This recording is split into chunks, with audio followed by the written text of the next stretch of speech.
Hi, everybody. It's been a long time since we've had a TTRPG stream on my channel for a while. Today we got a Cypher one shot run by the lovely Media Flare called Last Line Out. I'm not the game master today, so I'm just gonna hand it right over to Media Flare for everything else. Well, that's me. Hello, everybody. I'm Media Flare. I'm going to be operating as the GM. I think that's still what they call it in Cypher. Um, this is the lovely party. I will read you guys in, or you folk in, and we will get started. Hell yeah. For both the players and the people in the audience, a little bit of background. They live in the city of Nebek. It is a huge metropolis, population 800,000 people, with subway lines connecting the entire city together, like a spider web underneath. There is one particular subway line, NMT line 1, that runs through the entirety of the city in one long lap. It was the first one built, and it has been here for a long time.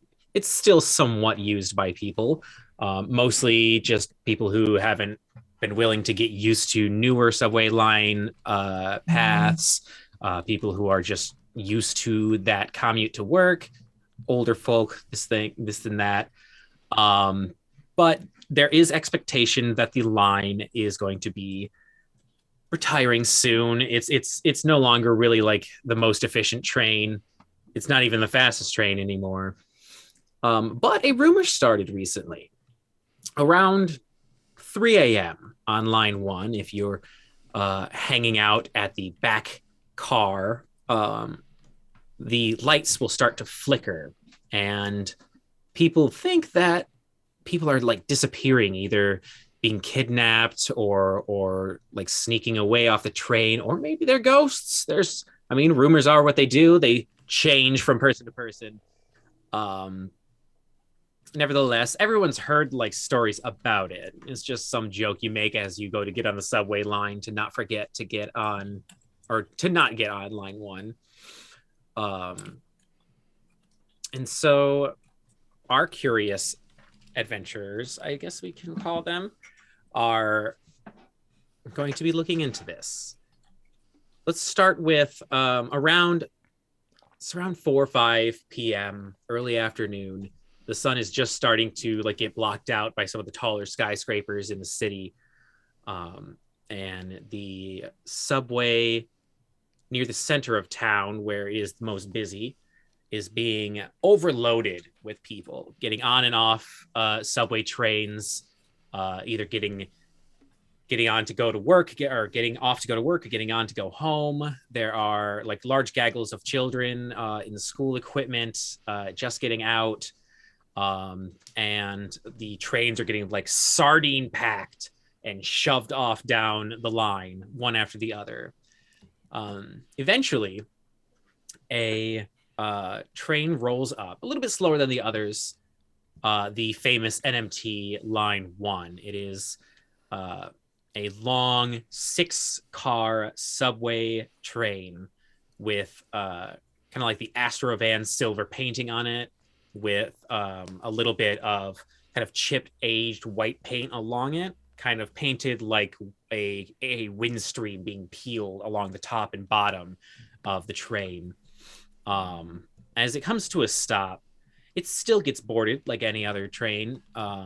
Decent amount still too. There are a couple of places at line 1 will stop before reaching the end. So some people will take it for a shorter hop, but it isn't as crowded as other trains. And squeezing in between a few people and getting into like the middle of the subway just so that they can get on it, we will start with Victor. Tell everyone what we see entering the subway. So entering the subway, you see, well, honestly, you probably see more of the people around them. But if you like focus in and you notice, oh yeah, no, there is one other person there. I want you to think of the most milk toast. Can we swear? MFer. you have You can ever swear this is not the this is most not milk child toast safe. motherfucker you've ever considered. Yeah. Just very mousy brown hair, although you see that it started going gray in a lot of areas. Button-up shirt. He does have a backpack on, but that's probably the only thing that really stands out, and even that is like a camo green. And just kind of looks around and is able to find. He's able to find like the one open seat and sits there and is almost sat on like 3 times as the train goes. A larger person goes to like sit down. Oh, sorry, I didn't see you there. It's fine, happens all the time. So Victor, you are in this train. It finally the doors close and it kicks off a little bit, and the wheels screech as you scooch down the line as the brakes kind of decompress. It only gets moving for like long enough to like get up to speed and then immediately slow right back down as it gets to the next stop. And you look around and you see that just as expected, most people were using it just to get over to the next line for some reason. And like half the people in your car alone already are scooching off, and less people, maybe only 2 or 3 people, are getting back on. At this point, there is a person of note who slides in through the crowd as they are getting on and off, and that would be Monica. Hello there, everybody. So in terms of what you would see, Monica is, she's relatively tall. She's around, like 6'3", 6'4". She's a very tall lady, but she kind of always takes up the same amount of space as about a 5'10" person in terms of presence. She always tries to like squish herself down. She's very stuttery when she speaks, and she's always kind of nervous moving around places. So a lot of the time, she is wearing pretty plain looking clothing, like hoodies or like stuff that has like a lot of like higher collars and stuff, just so that she can kind of hide. And she kind of uses her clothing as like an additional kind of blanket at times. But she's always got a backpack with her. She's always trying her best to just kind of not be noticed by people, and probably like fiddling around with pulling out a sketchbook and just trying to find a spot to sit down. And even if that spot is just a third of a seat, if the person doesn't immediately tell her to back away, she'll just take that corner of a seat and just kind of sit down there, trying her best to just not interact with humans.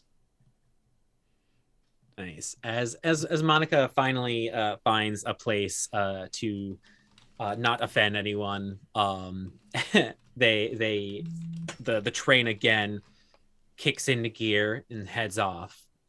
It stops once more at another place, and most of the train riders get off. Not many people get on, but just as the doors begin to close, there's suddenly a burst of a pair of people kind of like body checking the doors and throwing their gear in through and sliding in as Jackie and Vicky come in. Oh, we almost didn't make it. Oh, and like Jackie like throws down her bag and like grabs onto the nearest bar. And Jackie is a short white woman, 5 foot nothing, with a really, really high, long, dark ponytail where you can start seeing like the roots of her hair starting to come through, brown hair. She is wearing nothing but good running sneakers, a workout, like really tight workout pants, a sports bra, and a zip-up hoodie, and a backpack. Before turning back to her big, tall friend, Vicky. Vicky comes in. He is the huge presence, 6'5", incredibly strong. He is just, I want everyone to imagine built like Henry Cavill, but chunkier, as he's got this messy stubble upon his face, straight short hair pushed back, and he's wearing a thick leather jacket that's sleeveless and a slightly messy white singlet underneath, with a leather armband on his arm, a ear cuff on his ear. He comes in because he's the one holding the subway doors open for Jackie to come in through. So he's just holding it with one arm as the conductor is staring at him with a dirty look and just slams it shut behind him with his one arm. He's 6'5", just significantly taller than Jackie. And as he comes in, he's just like, find a seat. After you, my dear. And he'll like walk past and look for a nice spacious seat for both him and Jackie to sit on, allowing Jackie to take whichever seat that she is most comfortable with. She doesn't sit. She holds on to a bar and stands. And then it's just seeing that, he's just going to like sit down right by wherever bar that she's leaning against and just lean back, hands in his pockets, and just like lean out with his legs outward. As everyone gets comfortable, NMT line 1 kicks into gear and heads out again. About an hour or two pass as the train hits stop after stop. Every once in a while, you look at the maps on the side of the car you're in and see that it basically does like an awkward cinnamon bun spiral around the city as it goes further and further out, all the way to the end of the city, in which then it goes into like a train docking yard, presumably shoved all the way back down to the front again for the next day. And you notice you're probably about 2/3 of the way through now, and you've got at least this middle train to yourselves now. You look around and you see that, I don't know, Monica and Victor, do you watch a lot of YouTube or what do you call it in this universe? I think I don't know. We gave it a canon name already. We didn't give it a canon name. I'm fine with whatever. All right, YouTube on equivalent. the internet streaming service. Can we just call it MeTube? Me too. All right, so yes, does Monica or Victor watch any MeTube? So Vic absolutely does, but it's always like documentary stuff. It's like, here's how this is made, things to have on in the background while doing research. What a Not so nerd. much personality things. Gotcha. What about Monica? Monica kind of her like a recommended list and recent list includes probably some things that Jackie's been involved with, but it kind of cycles through like music theory scales of jazz artists of the 1950s to then like how to go about starting a commune in the forest without other people, to proper rope play techniques, to then like a few other like things about how to repair your own instruments, and like she has to like, she probably recognizes like Jackie at one point, and there's probably like one of those like, I see her but she doesn't see me, right? I see her but she doesn't see me, right? Kind of reactions back and forth. But she's not hiding the fact also that she's kind of taking out a sketchbook and just been drawing people anyways. She's like, I'm just drawing another person. Nope. No reason for it at all. And then another question I have for Monica, Vicky, and Jackie is, any of y'all read comics? Me. Absolutely the fuck not. Absolutely. Well, Specifically Jackie, of if the you're romance into variety. Yeah, if you are into the sweaty hot stuff, there is a up and coming. Are you more of the illustrator or narrator? I don't do a lot of comic work, so I'm a lot more involved in like kind of the ink work. I used to just be involved in like sort of the penciling and the lettering, but I've moved into doing a lot more ink work since the last person I was with was like, you can do more, and I'm like, okay, I'll try. I'll do that. And so she's also tried to write like occasional things that people like, but she's like, oh no, no one reads my writing stuff either. It's okay. Of course, of course. Jackie, as you're looking around to see these remaining two bodies that are on the train besides you and your partner, oh shit, you might notice an artist on the train who is kind of like looking around once in a while, but mostly preoccupied in their sketch work right now, it seems. Before I realize like Monica and Victor are there, I've been like rummaging through my backpack, occasionally taking like a sip of my boba because always gotta have a drink for the road. And I pull out a video camera and like hold it back at myself to record myself. I'm like, hey everybody, it is Jackie from Jackalope Studios. We're doing something really cool tonight, but we're not there yet because it's not 3 a.m. I'm sure you've heard about these random disappearances. We're gonna go check that out on the subway system. So this is just the pre-hi, pre-hello. Also, Vicky, say hi to your loving fan base. Turn the camera to him. Vicky was like twirling around with a measuring tape that was in his pocket. He was just kind of like pulling it out to its length and then rolling it back in his fingers. And he's like hunched over. And as soon as you bring the camera up, he's just like, hey, how's it going? They're gonna love this. And then I'll just do one slow pan of like the rest of the car, which I think is just Victor and Monica.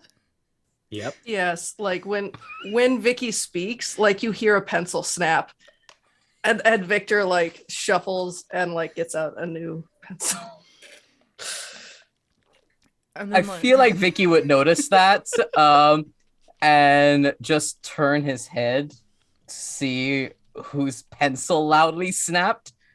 And he like stands up to his full height to just make sure he knows where that sound is coming from. Like a big Doberman standing up to their full height, and then sees it's Victor and goes, like tilts his head. Image Vic not is read. like very much like, oh, deeper in the book, this is all about subways and the history of subways. Just like strokes his stubble for a bit and then just continues standing and just leaning on the other bar that's like opposite Jackie. and like as I do like my final pan, like I stop, I close the camera and turn it off. I'm like, I nudge Vicky really hard. Vicky, Yeah. is that who I think it is? And I point over to Monica. Who's that? You know, Monica Bolivar. She writes the really amazing romance comics that I've been talking to you about. Oh, the ones that God, what happened to the protagonist this time? Did she get caught in something? I forgot. I'll let you borrow them and you can read them on your own. It's fine. He just raises an eyebrow. You'll like them. The pictures, the illustrations, A+. You don't even have to read the text bubbles. It's fine. he like nods and shrugs. All right. That sounds good to me. And I am going to stand up, which I feel like to Vicky and Monica, if I'm standing up, I'm like only at eye level with them while they're sitting down. And I'll walk over to Monica. You'd probably hear her. She's in the middle of like a conversation. It sounds like she's in the middle of a conversation with somebody, but there's no one like next to her. She's just talking to herself, kind of on a loop, and it sounds like she's kind of like practicing, like maybe like a script she's come up with in her head for how to say hello to people. But also she's like, you can hear near the end of it, she's something like, okay, did you take that pill? Okay, you did that one. Did you take the one supposed to go with? Okay, did you remember to flip the bottle? Okay, yeah, you did that. Okay, did you remember to lock the door? Yeah, you did that. She's in a loop of doing that, kind of trailing off into space. Like she's not entirely aware of your presence in the first moment you come up to her. Sorry to bother you, but are you Monica Bolivar? Yeah, that would be me. I am a super, super big fan of your comics. I have been reading them for a while, and you're doing amazing. Could you sign my camera? I have a Sharpie. Sure. I wasn't expecting. Uh, you're sure you have the right person, right? Did you write Heart of Spades?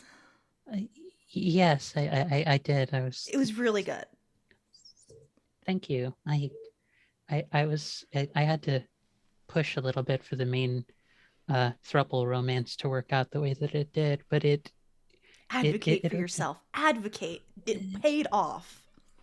well, folks seem to always get into a bit of a tizzy when you throw something like non-monogamy, especially when you add ace stuff into it. It gets people get very uneasy about it. Well, But I'm glad you pushed for it because I think it was great. And I hold out my camera and a Sharpie, like a silver Sharpie. yeah, she like I think actually has to like grab like her hand in order to get it like steady enough to write it, but you can tell like as unsteady as she is about like any other thing, she like takes a deep breath, and it's a very clean, beautiful, like handwritten like autograph, even with a Sharpie. That's the weird thing. It's like a Sharpie, which no one writes nicely with a Sharpie, and yet hers is like just very clean, very thin, and just very nicely written. And she even doesn't she doesn't put her full name. She even just signs it because you've been nice to her. She signs it Nika and with like a little like heart as well. When you're done like writing on it, I'll just blow on it gently so it dries a little quicker. Thank you so much. You're the best. Um, you're you're welcome. If if you don't mind me saying, also, you look fantastic, by the way. Oh, thank you. Thank you. I didn't even try today. I don't try I on don't days feel when... like you need to. Thanks. Wait till you see when I try. But I don't try when I'm about to get dirty and exploring, so it's just a waste of time. Her face just immediately goes bright red. The phrasing of like when dirty and like getting involved in dirty and other things, she's just like, mm-hmm, mm-hmm, mm-hmm. And I will wink and I'll give a little wave and head back to Vicky and like hold my hand up for a high five to Vicky. He lowers his hand enough for you to like high five it, and as you are returning, this like big stoic Doberman like man just like is cracking into a smile, watching like Jackie, like talk to someone and have a really good interaction, and Jackie seems really happy about it. So there's like a really soft smile as he comes back, and then after the high five, looks over back at Victor, wants to know what that person's deal is, snapping that pencil. What are you looking at? I don't know. That one broke a pencil, I think. So? You break pencils all the time. I have a reason for it. Just look over at Victor. Do I know you? For like a hot minute, Victor doesn't even respond in the hopes that like you are talking to someone else on the train. Yeah, you with the beige. Oh no. With the big book. They like close the book and tuck away the writing from that research, and we've met before.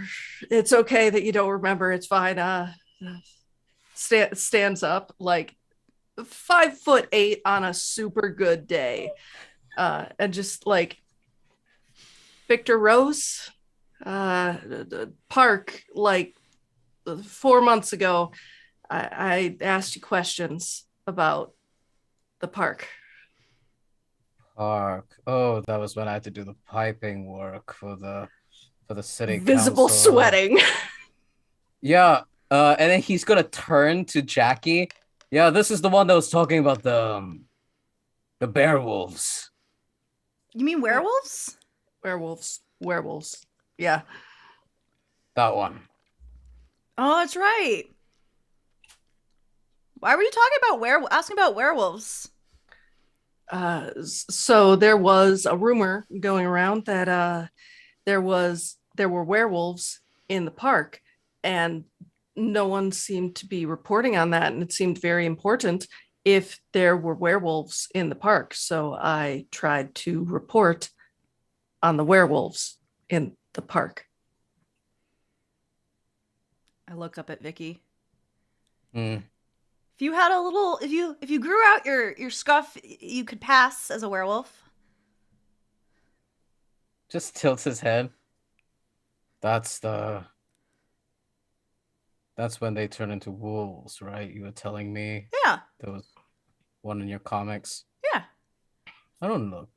That's scruffy. He kind of like scratches his stubble. No, I'm saying if you Why? grew it out. Hmm. If you want to, Should of I- course. Should I try to look like one? Do you want to look like one? Hmm. Didn't know what they were till. When did we meet again? Looks back at Victor. It was November 3rd last year. Yeah, that time. That's when I knew about werewolves. Werewolves. It's like his cogs in his head are turning, and he's still like stroking his stubble. Huh. Hmm. Did you get what you wanted? As he's looking at Jackie. You mean Victor or me? Sorry, no, I meant Victor. Yeah, did you get what he wanted? I mean, I got to talk to you.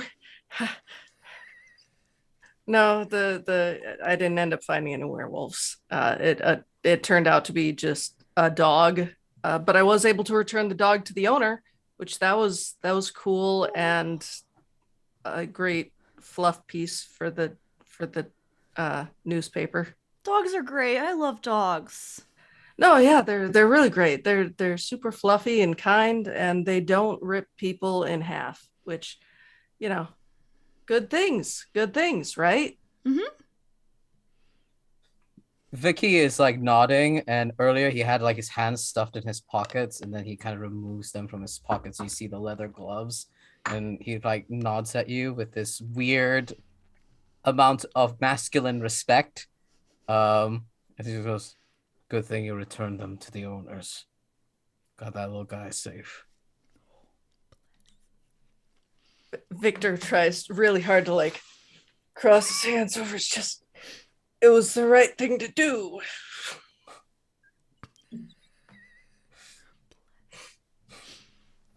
Nods. Okay, I'm just gonna sit back down.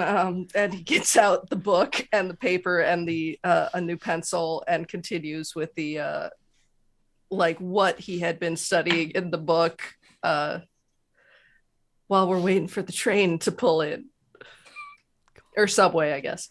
Hell yeah. Interchangeable, I guess, in terms of words. So as y'all are chatting it up, the intercom pings on, and the conductor of the train's voice can be heard. Just, "Oh, everybody, this is Kevin on NMT line 1. We got 3 more stops before we get to the end of this, so go ahead, make sure you get all your stuff together and go on out. All right, remember that, 3 more stops. All right, thank you." Click. Did anyone catch that? There are 3 more stops until the exit of the line, and there are 3 more stops. Please pack up your stuff. There are 3 more stops. Thank you. You're welcome. I'll pack up my stuff, except the camera. How The long cameras. is 3 more stops? I don't know. Depends how far apart they are. You give it about 15 minutes, you should be able to be there a relatively short amount of time. The train's a little bit back and forth with how often it actually gets there, despite trying to have a relative consistency across all stops. She says all that without any sense of stuttering, and then she realizes she talked, and then she immediately like starts pulling the hood over her head again. Thank you, Monica. 15 minutes, Vicky. He nods, and then like raises his head up. It's not that hard to raise his head over Jackie. It's Mhm. got several inches of height difference over there. He goes, thanks. You're very handsome, by the way.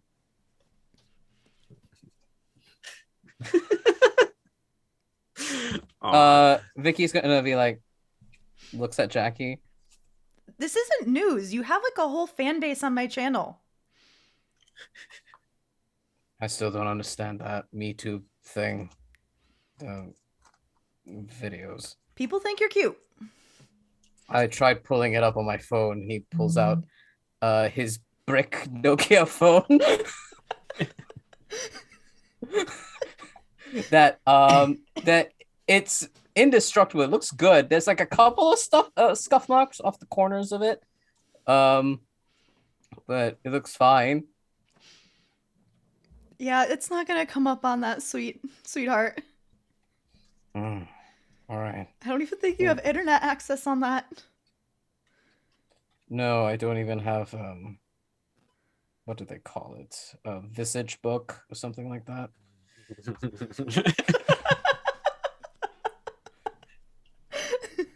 It's really hard.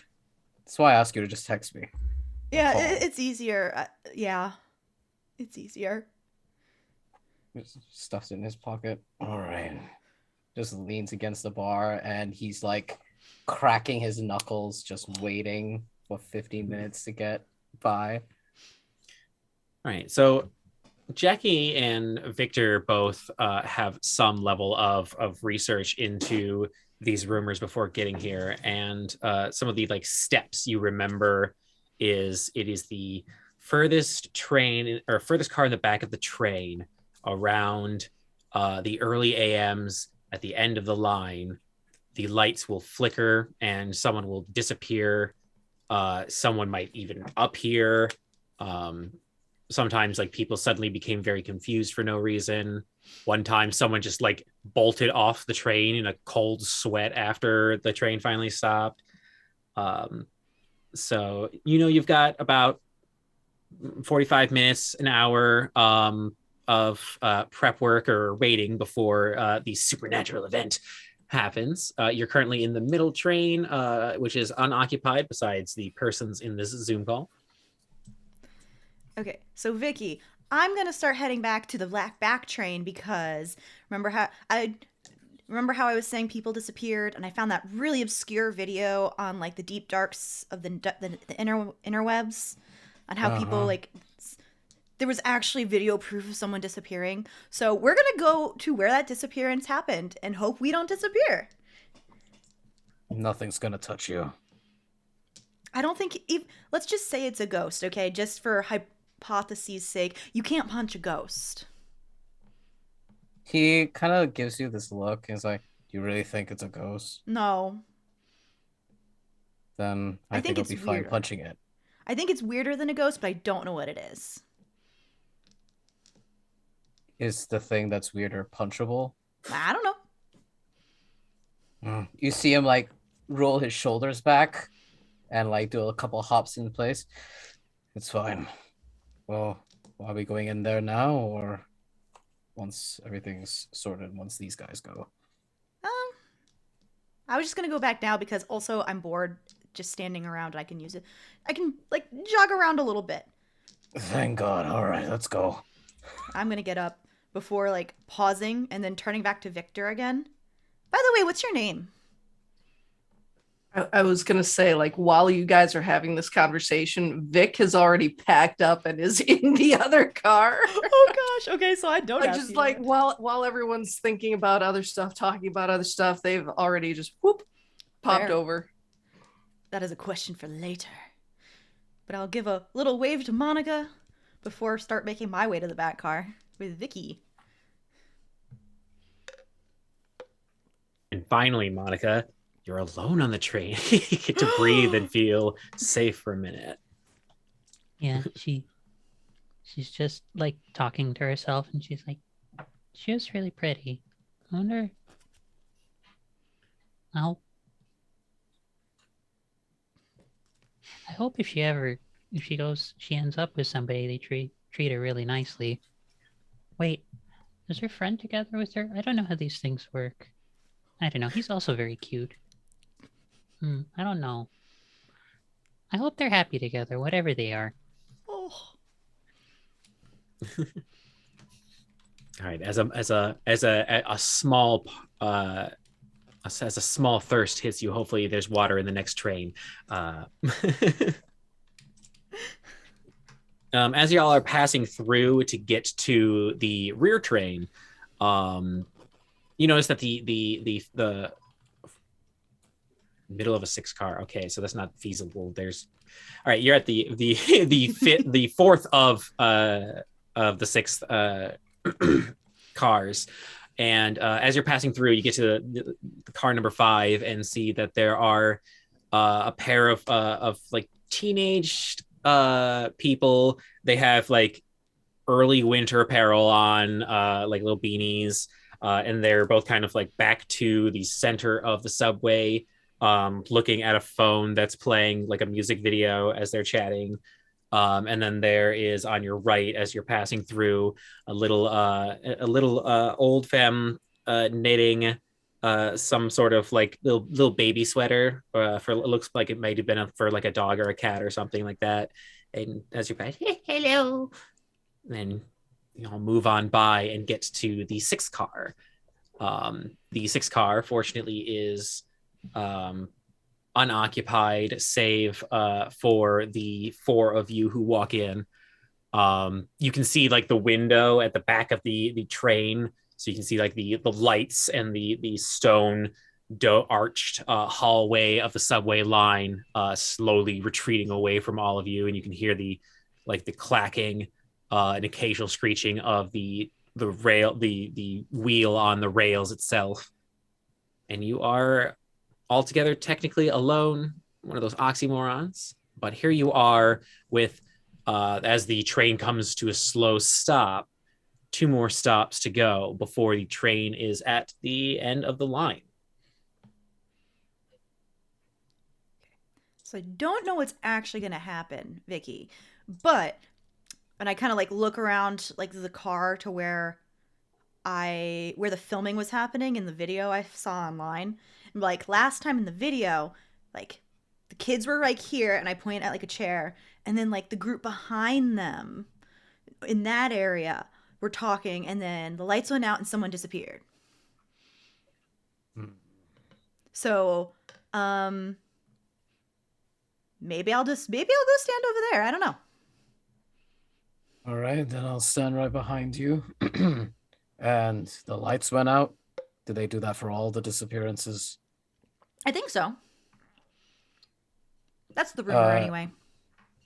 You see Vicky like raise his head to just look right where the light is because he's very tall, and just kind of take a look at it. Oh, seems fine. And he'll like lean against one of the bars behind where Jackie said is the place that she would sit or stand.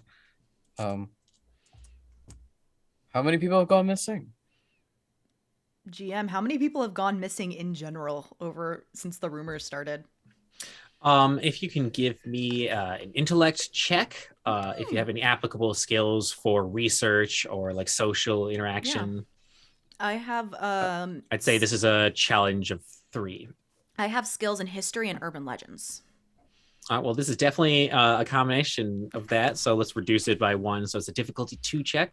I will roll flat. I will not use any effort. That is an 18 on the die. Alrighty then. So, as far as you are aware, from your research, 2 people have disappeared. A lot of people have claimed to lose items, like entire bags, even. 1 missing dog report, and also a rumor that. Was it a rumor? No. That is all you know. So 2 missing people, a lot of missing items, a missing dog. I hope they found the dog. That's about it.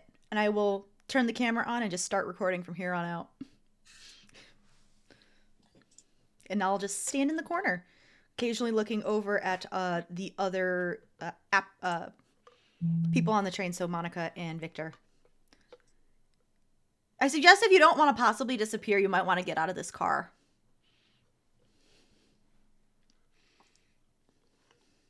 The ping of the subway lets you know that they are coming to another stop, and the person comes on the microphone again. And, all right, this is MT line one. This will be you got 2 more stops. We're coming to the second stop now, so make sure to get your stuff.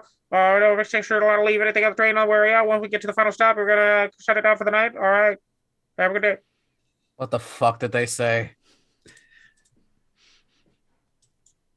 You're muted. There are 2 more stops on the line. We've got about, or on line 17. Please make sure that all additional items are with you and you don't leave anything behind. Thanks. You're welcome. What's your name, by the way? Victor Rose.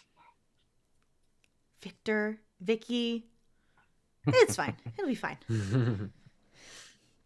And like as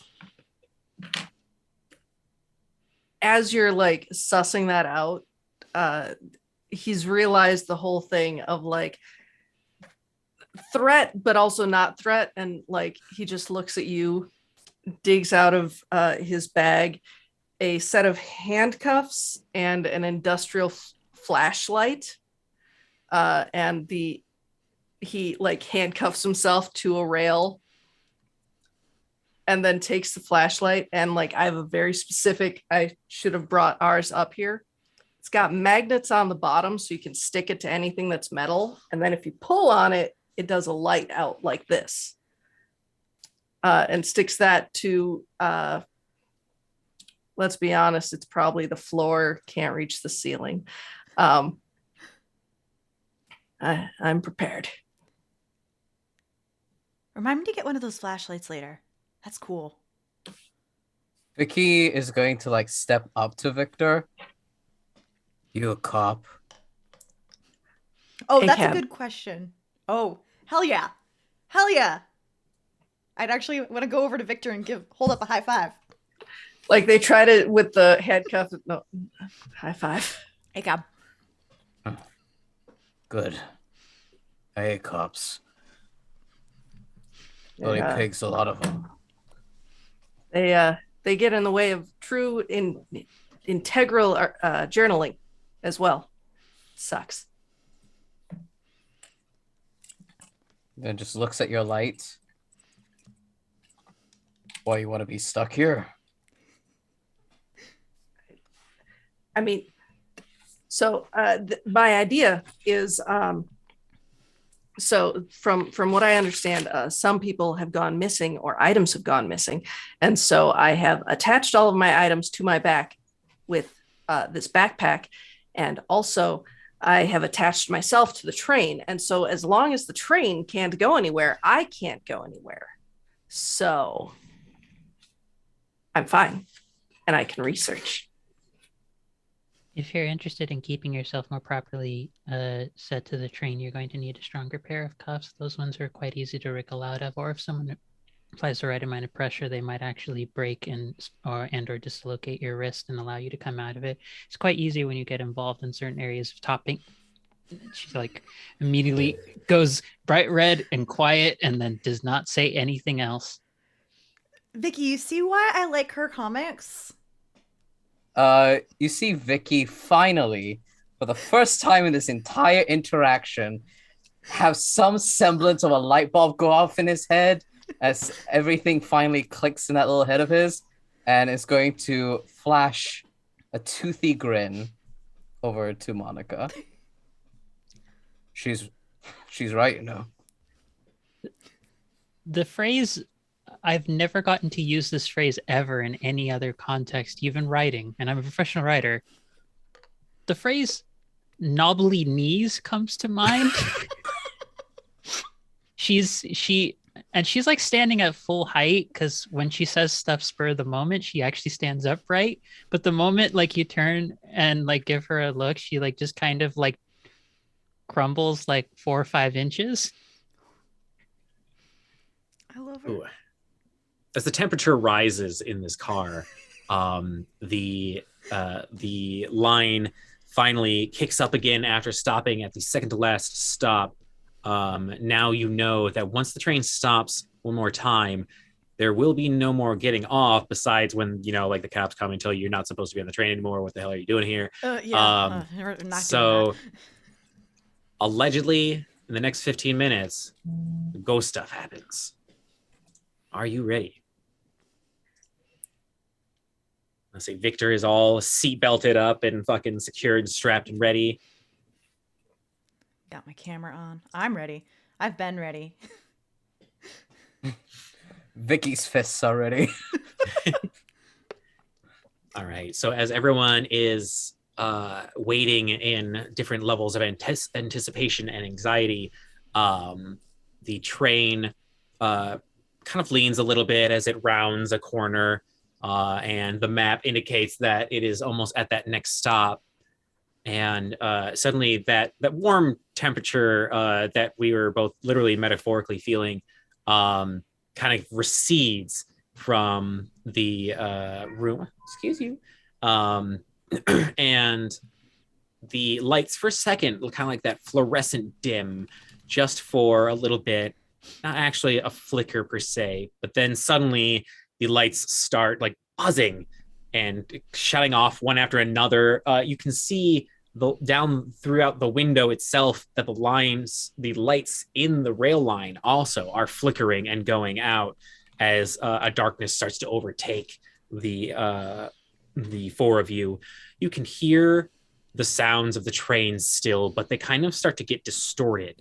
There's a strange like that echo reverb you get from your microphone when you don't realize that it's too close to its speakers, as the screeching starts to double and triple on itself.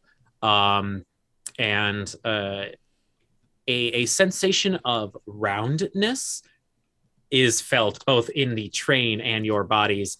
And then suddenly, all at once, lights are fine. Train is still moving. All four of you are still here. That was anticlimactic. Victor is furiously writing one-handed. Oh. I look around, looking at Vicky, to Victor, to Monica, to my camera screen. All right. You kind of take visual inventory of the room. All right. Vicky's here, check. Victor's here, check. Monica's here, check. Backpacks, pocketbooks, anything that everybody brought. Nokia phone, cool, check. But as you're looking around at this, you notice two things. One is the old lady and the two teens in the other car are no longer there. You can see through those two windows of the doors separating the subway trains that it is now empty. Not entirely sure if they got off on the line beforehand, but something of note. The other thing of note, more of a capital N note, is that when you look to the right, or to your right, out the door into the subway line, you no longer are looking out into a domed stone archway tunnel with a metal rail and formerly flickering lights. Instead, you are on just a single metal rail, like a roller coaster line, ascending. It's really hard to see everything else. It's very dark and kind of misty now, but there does not seem to be any stone walls. There doesn't seem to be any walls at all. It honestly feels like the train is now that top speed dragster from Cedar Point, as the line seems to be like going just vertically as some sort of horizon is being warped away, but it's really hard to tell.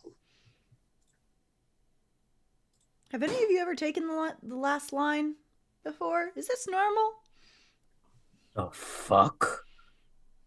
It is not. I used to take this line home. Sometimes I still do, not very frequently. New, furiously writing. Go ahead.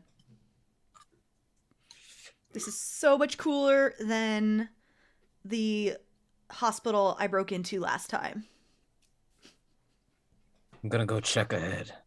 And Vicky is going to kind of step forward towards the doors of the other car just to take a look and see if this is consistently happening. His trouble instincts are going off. Does not like this one bit.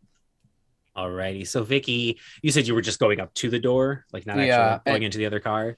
he wants to take a look at it, and then if something weird is happening, he'll open the door and see what's going on.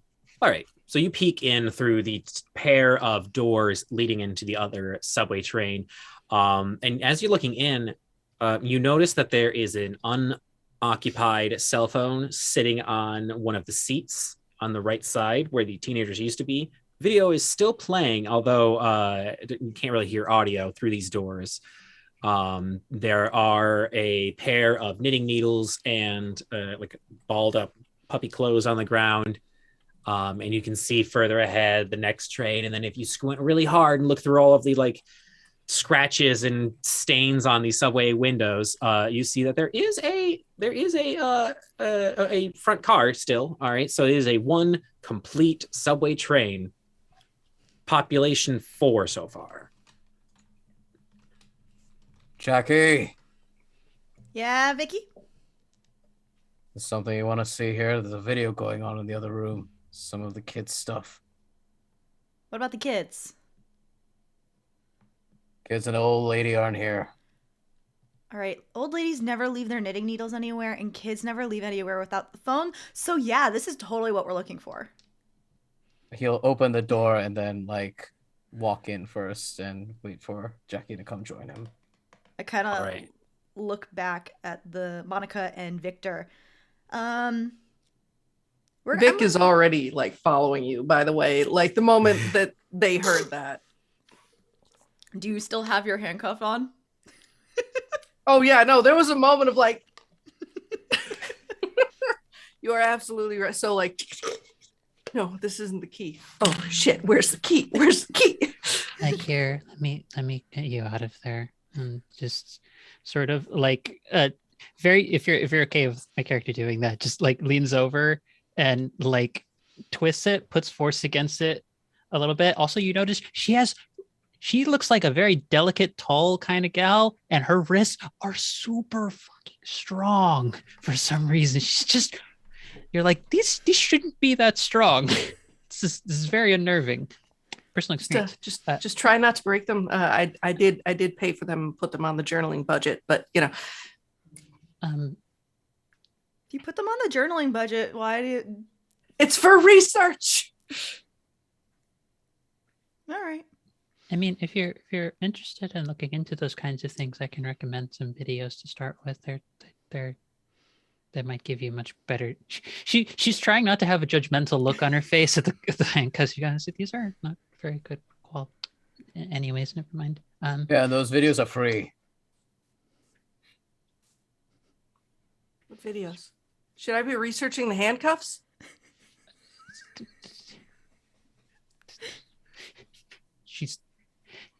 She looked like she's like dropping an inch or two every now and then, trying to stutter and form the words to get across to you the point she's trying to make, and she's not getting anywhere closer. It's like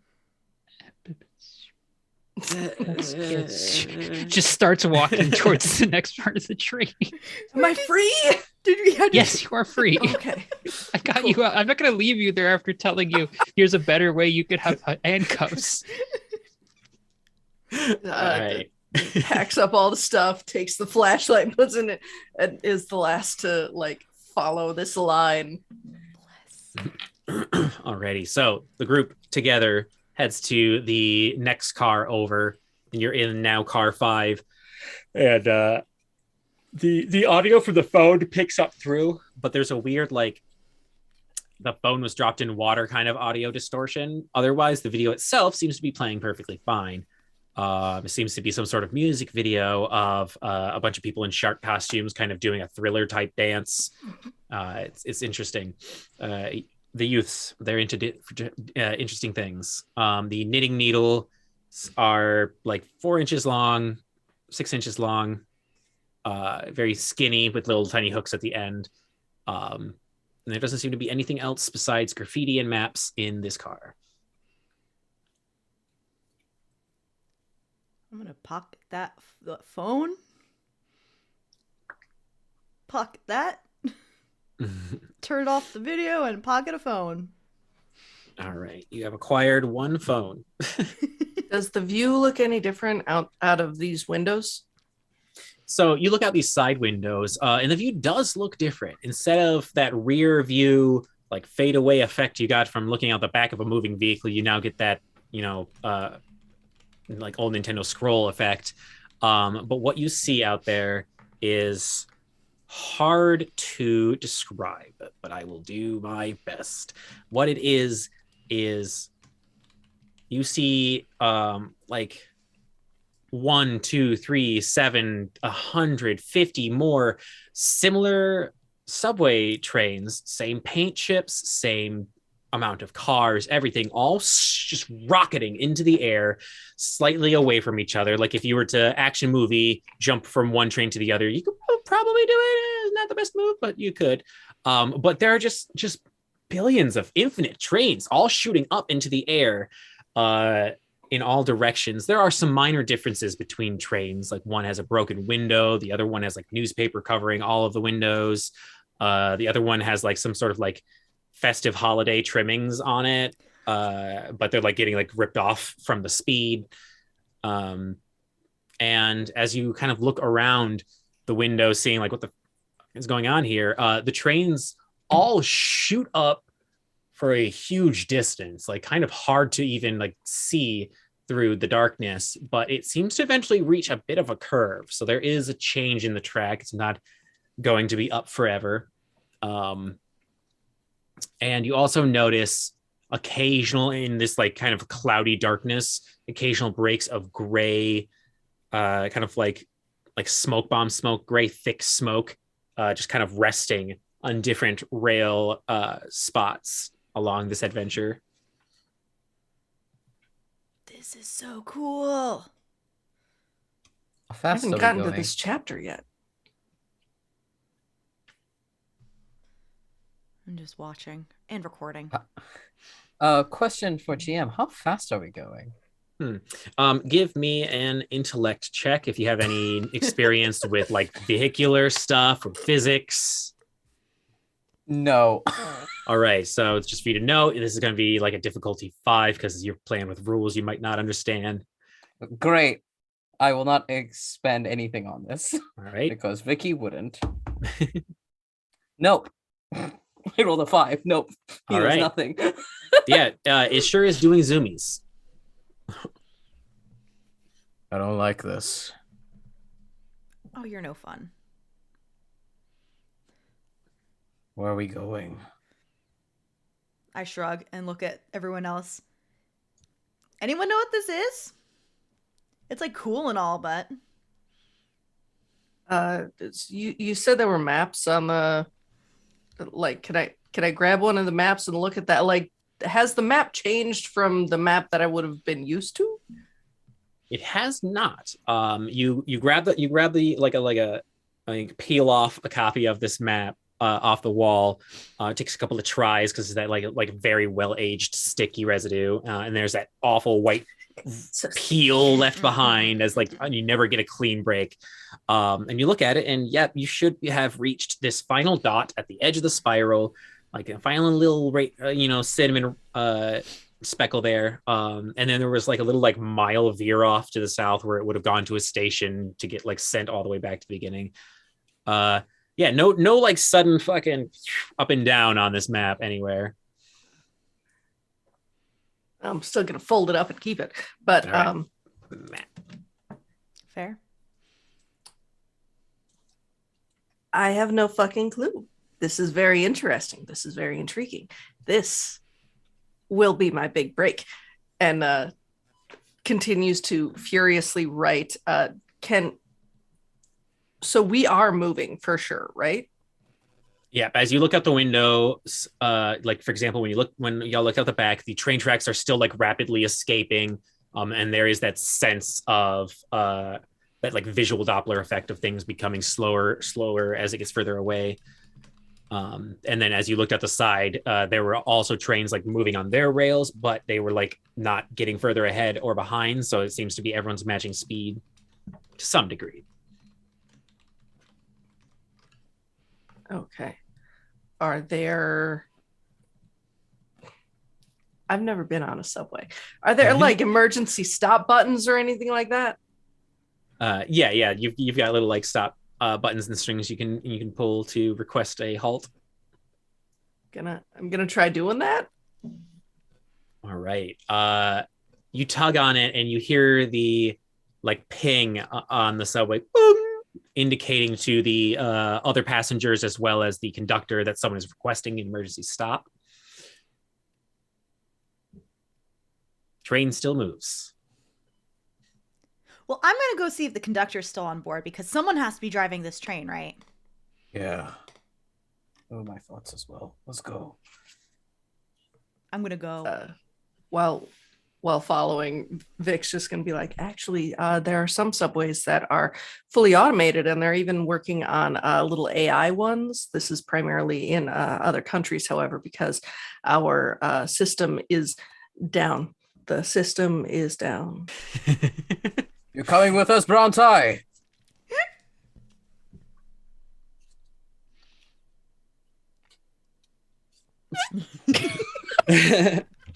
Right. The train, the party continues. And you go through train 4, 3, and 2 with no problem.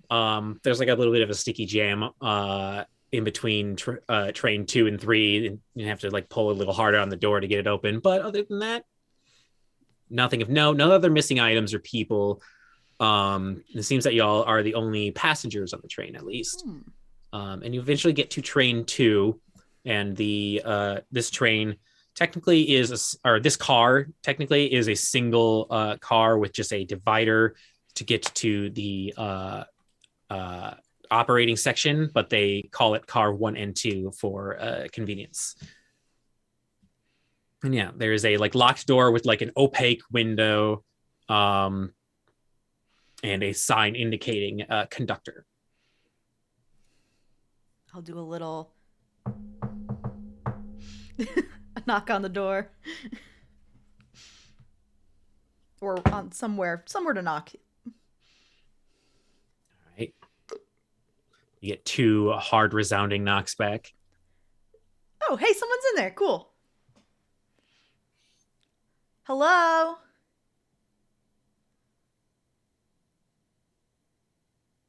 Anyone in there?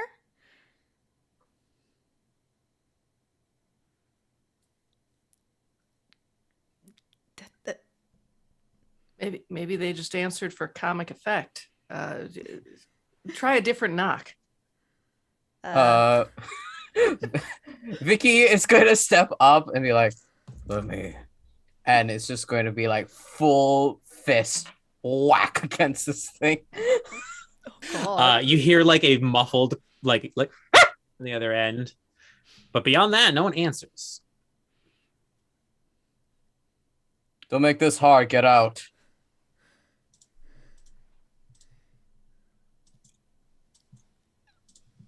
No response. Vicky is going to look at Jackie and the other 2, I guess, very briefly, just because usually there's no other people along their escapades. And he's just going to be like, can I open the door? Oh, you know how you have no objections from me. And Vicky's just going to pry the door open and slide it across. All right, give me a might check. Excellent. This is going to be, because this is a locked subway door, this is going to be a difficulty 5 check. If you have anything you can apply, any effort or sure. skills. I will. I don't have any particular skills with this other than I'm just strong. Are you going to spend effort? I will spend an effort, yeah. Okay. All right, let's go. You're going to spend 1 effort that drops it down Yes. to difficulty 4. Cool. Cool, that is a natural 19. Nice. All right, so the muscles thicken and the veins on the neck bulge as you grit your teeth and just and finally you hear like that snapping sound of a lock giving way in the wrong way, and very quickly the door on its like rails slides and kind of slams and like halfway closes again as you push it open, and inside like now like leaning the chair in between you and them and the console behind them, like leaning backwards, scared and confused, is like the very old, withered masked person who's operating this train. And just like, May I pop in super quick? Your volume dropped a little bit, and are you open to me pointing out a rules clarification?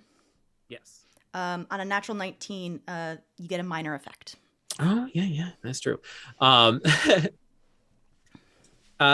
Vicky, would you like to do anything special this, or I can cause something on my end? You can take Go the ahead wheel and if you want. cause. Please go ahead and take the wheel because I have no idea what this means. So yes, go ahead. So a minor effect happens. You burst the door open, and this person, as they're scared, like leans backwards and like accidentally elbows a couple of buttons on the like console behind them. Nothing too detrimental. Like a couple random lights flicker off. You can feel the air conditioner turn off, but the speed of the train does decrease a little bit as you can now see out all of the windows in this operating area. All the other trains are just like slowly, slightly lurching ahead now.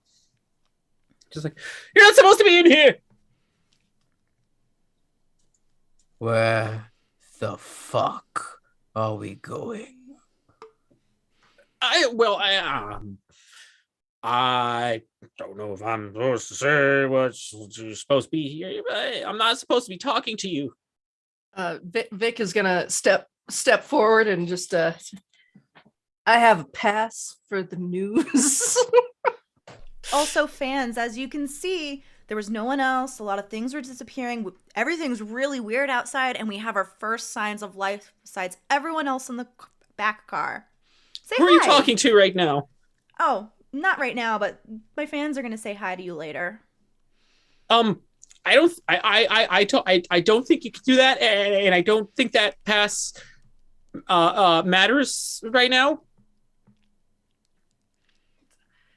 It's a media pass. That means we get to be here because they're with me. Also, I just don't care. I go where I want. I break into places all the time. And I care less. Answer my question. Well, again, kind of hard to answer. You are kind of normally supposed to be just waiting in the train until we get back to the station.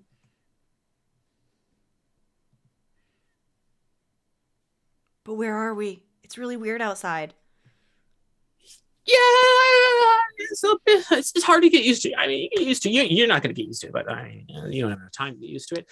But it's just, I think it's some sort of nexus or something. I don't know. I don't get explained. I just get paid and get to go home. So, it's just a lot of weird shit. I would recommend just not looking at it for too long, or else you might descend into madness. I'm just saying.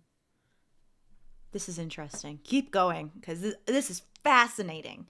Is this like an alternate Vicky. dimension, or is this like, are we going to see some weird overlords who are going to eat our brains? Also, can I use that as a direct quote? Descent into madness? Please don't quote me. Don't. I would prefer so you stop recording. Yeah, what's your name so I can give you credit? No, thank you. Hi. It's like covering like the little name. Got it. badge. I'll put the little like black bar above your eyes. Got it. When I start Vicky's editing. gonna crack his knuckles. Wait, so who pays you? You specifically said someone pays you. Yeah. I mean, like I work for the city. I get paid by the city. That's not a name, though. Well, I mean, I think I get paid from my checks are directly deposited into my account. So like she kind of like a little like string of numbers, but I think it, it comes from whatever bank is owned by the city. I don't understand how the paycheck works. I just kind of just do my job, get my money. Random question for Monica, out of character. What kind of like genre of romance, like what setting of romance do you usually write in? What do Like you like fantasy, modern day, space? it's mostly modern noir or or like very very like stylized gothic kind of.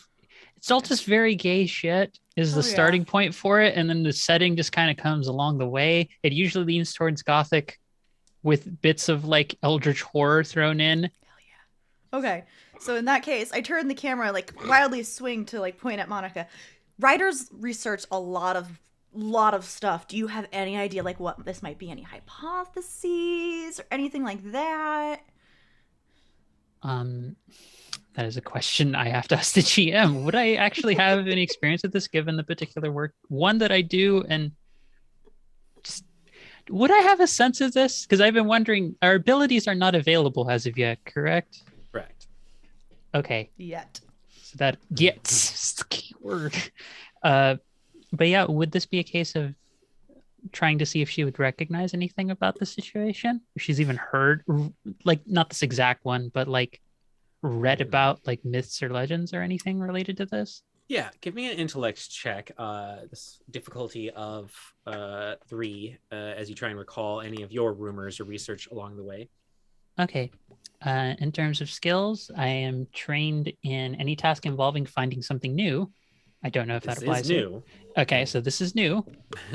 And I will, yeah, I feel like this is kind of important. So I will spend the, I can't remember the exact Effort? term. What do I spend? Effort. I knew knew it was an E word. It wasn't edge. Edge reduces the effort cost. So I'll spend the 2 to reduce it down to a 1, correct? Correct. Okay, so then I'll roll with that. No, I'm using the gay die. I don't trust that other die. No, the other die has failed me far too many times. That is a 10 on the die. All right. So can you restate your question for me? So is there anything sort of responding to Jackie's question about like, have I researched anything or heard about a legend in the course of researching for like plots, time periods, and stuff that remotely sounds like this, even if it's like an urban legend or like I don't know, H.G. Wells like acid trip dream he wrote in a journal somewhere else. Right. Bless. So from your research and delving, this seems to be some sort of weird like multiverse nexus point kind of thing. I mean, like all the trains look eerily similar to your subway train. They all have like slight differences. They were all traveling the same direction, the same speed, just like slightly off from each other. You have no knowledge of like what happens inside. There's a lot of theories of like you can jump from one universe to another, or like you can use it to time travel somehow.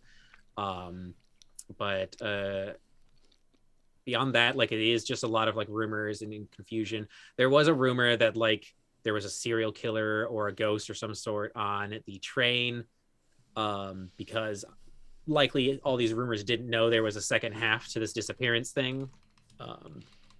And you also did hear the rumor that the line was going to get shut down soon, probably within like the next week or so, as they replace the train with one of the more modernized ones. Control C, Control V, plot info to Jackie. Ooh, multiverse theory. I wish I did more research on that. Because I wasn't expecting it. I was thinking more like, maybe ghosts, maybe spirits. Anyway, are you a ghost or a spirit train conductor person? No, I'm just old. Just look this way. Cool. So we get to go back home, right? Because I have to get to my setup so I can edit this video. I mean, I don't really get to be the deciding factor in that. That's really just kind of up to them. And then once we get through that, then we Ooh. get to go back and Now we're getting somewhere. Who's them? I feel like I have said some stuff I'm not supposed to, especially in front of a camera. So I'm gonna not anymore. Where is everyone else? Yeah, there was an old lady, some teens that are now down a phone. Well, I wasn't in the train while it was running. I was here because that's my job. I gotta do it, you know. But yeah, I don't know the rules. I don't know who was in the train with you. If there were other people, I'm sorry you have lost your friends. Maybe you will find them when we get back. How do we get back? How do people get back? How do you get back? Well, I keep the train running, and eventually this track that I cannot veer from will return to where I had once been. I park the car, and I get to go home. So I kind of just sit still and make sure that nothing comes through my door. I have failed that already. And wait until I get to go home. Don't feel too bad because if Vicky wants to get somewhere, he gets where he wants to go. Cracks his neck. Right. So if you can patiently wait anywhere but in this, please, employees only area, I this will be over soon. Jackie sighs really, really loud, really, really heavily, shuts the camera, and begins like getting out of the employee area, but begins pacing a lot because one might say I have an inability in patience. Vicky's gonna lean down. And he's just going to look, and his bright, like almost golden eyes, like his eyes are so brown they're almost yellow, as he leans down. I smell a rat. How long till we get back?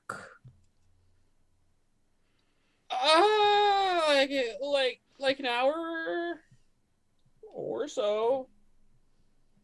And he is going to look at Victor and Monica. Step a couple steps closer so that they don't have to hear what he says next. As he leans down and whispers, anything happens to anyone here, your ass is grass. Okay.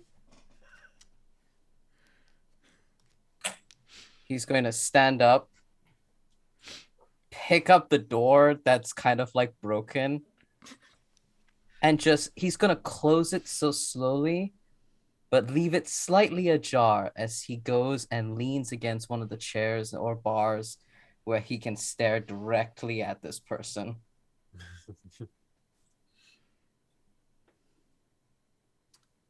And then Victor and Monica, where are you two? Once Vicky leaves the room, Victor is gonna. So, are you union? She's gonna look. No, those kids squash pretty quickly. Yeah, no. Pretty impossible to not get busted. You don't even have dental. Well, I They don't even have get paid dental. pretty good enough, That's literally what they're gonna spend like any time doing is just asking like questions of that nature. Bless. Oh, I love. Sorry. Monica was, I think, just like sits. Does Vicky leave enough room for anyone else to sit next to him? I feel like I actually have to ask this question because of how big Vicky is. Yeah, he's the way I imagine it, I'm imagining kind of more of like a London Tube sort of situation. So there are a couple of chairs, and there are usually bars in between, kind of segmented across the corridor of the train. So gotcha. He is leaning against some of the chairs that look directly into that ajar door so that the conductor knows he's watching. So there's plenty of space, I think, with the other chairs and stuff by him. Yeah. I think you've scared him a fair bit. He kind of softens a little bit. He was standing with his arms crossed, and then like puts them back into his pockets and leans a little bit more relaxed. Sorry. I think she like reaches over because she is actually almost about your height. So it's not that big of a reach for her to do. She like very gentle. She does like the super awkward, like duckling to mom kind of like pat kind of tap on your shoulder. And she's she very much is just being like, he's I think he barely knows much more than we do. I think he's just more kind of brought into this kind of against his will. I don't think scaring him's going to do very much.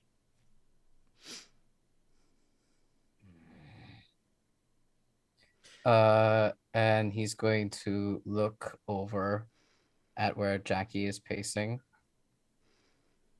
and then shoot one last look at the conductor, the same look for when he said, "Your ass is grass," from earlier. At this point, when you're like looking into glare, it is just Victor and the conductor now is doing like the la la la, I'm not listening, trying to ignore Victor's questioning. Occasional answers like, I honestly can't answer. I have 2 kids, but I know I can answer. No, I mean, I've been working here for like 25 years now, but I can't. Did you have a terrible childhood? Answer. Is that why? Can't answer these. And then like they look over the shoulder and like see Vic, working my job. And as this is happening, Victor, you look up from your notes and notice that they are trying to like subtly like slow the train down and like bring it to a stop as you look ahead and see that on the ascending of this adventure, one of those like thick gray fog clouds has found itself now over the rail that you all are reaching. It seems to be that the train is coming to a stop within that cloud. As it gets slower and slower, the mist starts to kind of like wrap its way around the subway train as it moves into it.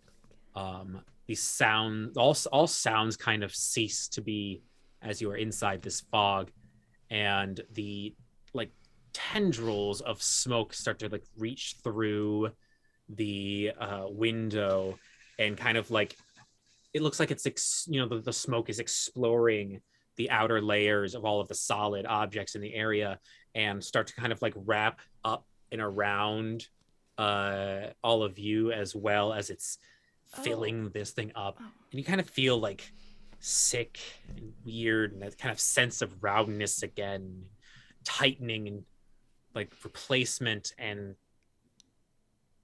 I don't know, it's just so it's wrong. And all at once though, it kind of just recedes and stops. And as soon as like the last bit of the fog exits the windows, the train kind of just picks up speed again and moves on. There is one thing that is happening though. Vicky, you fucking do not feel good. You feel like you have gotten punched in the stomach finally by someone strong enough to hurt you. And you're like doubling over and gripping on to the pole next to you. And Monica, you look over at Vicky's hand as you notice that their fingernails are starting to like grow and come to like cartilaginous points, kind of like claws, and the hair on their knuckles is growing more. Vicky? He's just groaning and just pushing around and Vicky, what the fuck is going on? Get away from me. And he's going to like push past Monica and past Jackie towards the other side of that train, just grabbing onto bars, and you see them creak and be bent slightly as it's almost like he's going against gravity, like grabbing onto them and bending them as it happens. His leather jacket swells and tenses, and you hear the sound of clothes ripping, and his hair grows longer and longer, and he gets bigger and bigger. Legs bursting through his pants as suddenly all you hear is growls and snaps and snarls. And finally, he snaps round, and all you see is Vicky grabbing onto his face, half golden eye and the other bestial, large snout, black ears, black fur, as he snarls. And as he looks for claws finally emerging, he stands up to his full size, a large wolf-like anthropomorphic beast. And he looks straight at all of you and howls. And that is where we will take our break. Hell yeah. Everybody, stretch, hydrate, pet your pets, and we'll be back in like 5-10 minutes, something like that. We'll be back soon. Bye. Hello, we are back from break. Werewolf has appeared. What the fuck? Sorry, go ahead. If you would like to introduce us again, Media Flare. Alrighty. Well, yes, what the fuck? So to catch everybody up who might have missed the first half before we start from our break, the party had heard from various sources rumors that a subway train known as NMT Line 1 has a weird thing that happens near the end of the night of people disappearing, items going missing, and a dog going somewhere near the end of it. So the party all got on the train, waited till the end of the line to see what would happen. The lights began to flicker, and suddenly they found themselves in this wild roller coaster ride into an infinite darkness with trains very similar but not similar of each other, all riding along. The party had moved through the train and found the conductor and interviewed them a little bit, and decided to kind of like wait for the ride to be over so that they can get off and maybe complain to the manager. At one point, though, the train comes to a stop, and this fog just rolled in through the windows and kind of climbed up every physical object in that place, and left. Didn't really seem to do much else, except for the fact that Vicky suddenly turned into a giant werewolf. I believe that had happened. As Vicky just turned towards the group in this monstrous form of now torn, ragged clothing, you are like overcome with a sense of like violence, like hunt, and you do see at least one applicable prey in this car with you, and that is Monica. What the fuck? What the fuck? What the fuck? What the fuck? God damn it, Vicky, this is not what my fans meant when they called you a bear.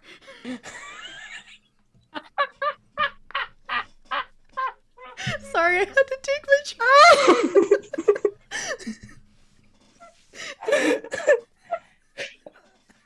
And that's the show, folks. That's the show, folks. That's it. Back it up. I'm done here. Hey, this is a rule. Val and I can't both be on the same show ever again because we'll both lose our shit at the same moment. Neither of us can work. It's fine. Jackie, you see, because I think you're the closest to him at the moment. He is just this large black hound, big ears that are now at attention, these bright golden eyes, and his singlet is torn. The leather jacket somehow still intact. The bottoms of his pants are ripped, but still somehow intact. There's now a space for a large black tail that's swishing about and now stands at attention. And you see Vicky growl and snarl like a dog at attention, just pacing closer, one step at a time. And just stepping one large paw at a time towards Vicky, tail at attention. What the fuck? What the fuck? Jackie, you notice Vicky doesn't even seem to like pay any mind to you right now. They have a target in mind. You just literally going for Monica? Oh god. Like, Am I going to go for Monica, GM? Is that what's happening? I mean, you sure are going after something, and Sure. for some reason you don't really feel like Jackie's a good target. No, Jackie is friend, and he will step up towards Monica, teeth bared, fangs out, unrecognizable as a person right now, just full beast. how's Monica reacting to this? I think she's surprised, but not actually that terrified. Mainly because, well, okay, I'll give the 3 reasons. Number 1, she's done a lot of furry fan art because it pays the bills. So number 1. Fair. I just wanted that joke to go through. It's not actually a reason, but I wanted that joke. It's canon now. Number 2, she has a lot of friends who are furries, and they LARP to different extremes. So some of them are quite intense. Some impressive costuming. Yeah, those claws really hurt. And number 3, she's also she's the kind of person who, like myself, watches like horror transformation compilations at like 2 a.m. at night, not because it's a good idea, but because it's just like, it's gory playlist, might as well. So I don't want to say she's not entirely without fear, but it's like this on the scale of like The Thing and like HR Geiger versus like transformation. This is tame. In that case, is like Vicky is like slowly stalking his way towards Monica. I'm just gonna be like, fuck, fuck, fuck. And I'll kind of like grab your fur, like the like behind half. I'm like, Vicky, heel, down, heel, sit. Are you putting like on his tail or something? No, just like the fur near like that I can see near the tail. I'm not gonna pull on the tail. That's a bad idea. He kind of just I'm wondering how he would respond to this moment because Jackie's touching him.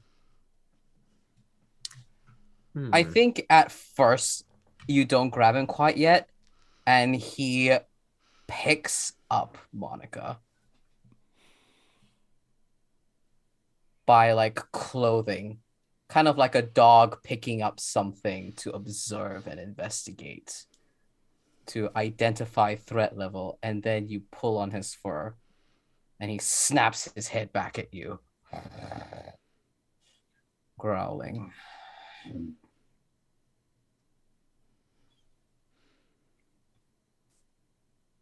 She didn't do anything.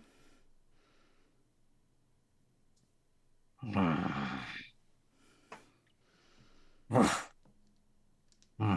have granola bars.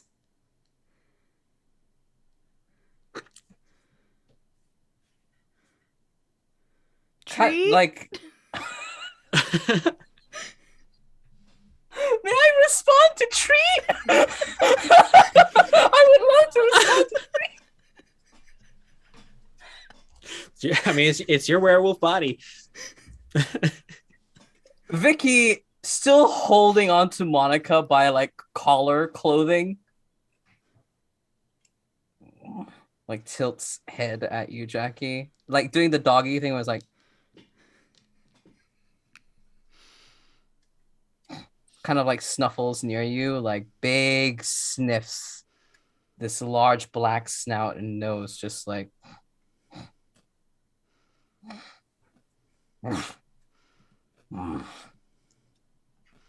Kind of still tilting his head, looking at you, Jackie. I'll take out a granola bar.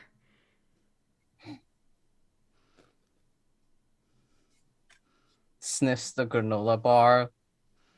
Tiny lick. And then the big doggy lick where it just takes the food. Okay, we're getting somewhere. I kind of give like a look, like a very confused look over in Victor's direction. Puts Oh, okay. puts Monica down. And is just like chomping and like sits onto all fours. But still large 6'5" dog. So whatever the 4 sitting on all fours version of that looks like.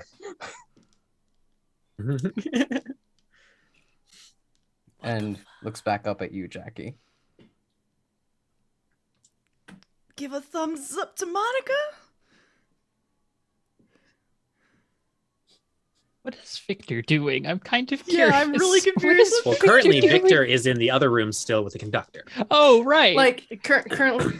So, how did you get into the train business? As The this is subway. I'm sorry. Is that offensive? I don't. And as you're asking these questions from your angle, also the fog had wrapped around the train. If you look back behind you, you notice that like it's not piercing through any of the windows inside this conductor's room, but it is breaking through the windows in the cars.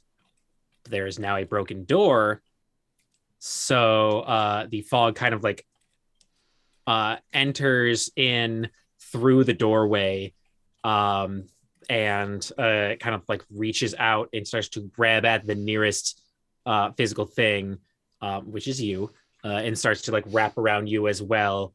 And the conductor looks like panicked and like realizes the door is open. It's like, oh no, and like like covers his face.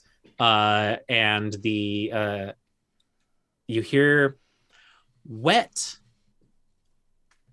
peeling sounds as very quickly a scream is like silenced, like before it could even begin. Just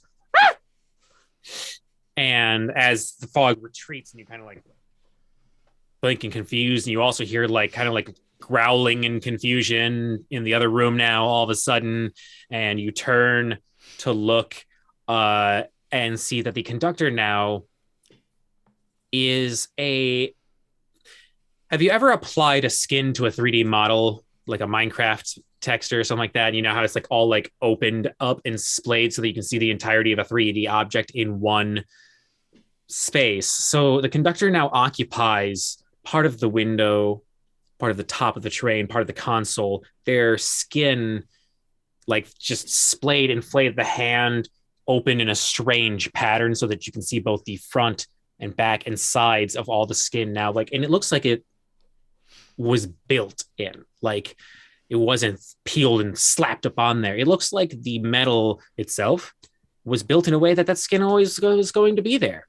And the subway conductor, who is still blinking and quivering at the lip, is now just a fucking horror display on the wall.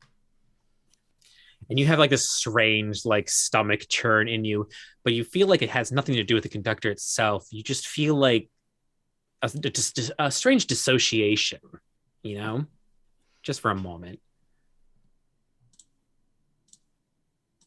What do you do, Victor? Like, is continuing to write in the notebook, just like looking at it. You hear the sound of paper slapping onto the ground as you look down and see that both the paper and pencil are now just laying on the ground. You swear you're holding onto them, but they're now on the ground. And wipe the hands off on like the shirt and like pick them up. I'm sorry, it's hot in here. I think I just sweated. It's fine. It's fine. And as you lean up again, like you watch as the notepad just goes through your hand, just onto the ground all of a sudden.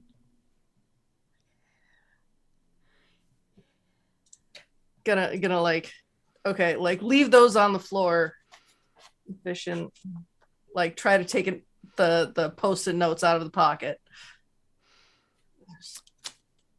You kind of take a moment and think about it. Like think about I can do this. I can pick up a thing, right? And you do it. You pull it out. But the moment you kind of like lose your train of thought on holding the object.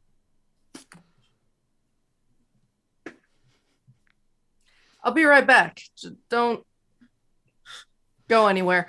I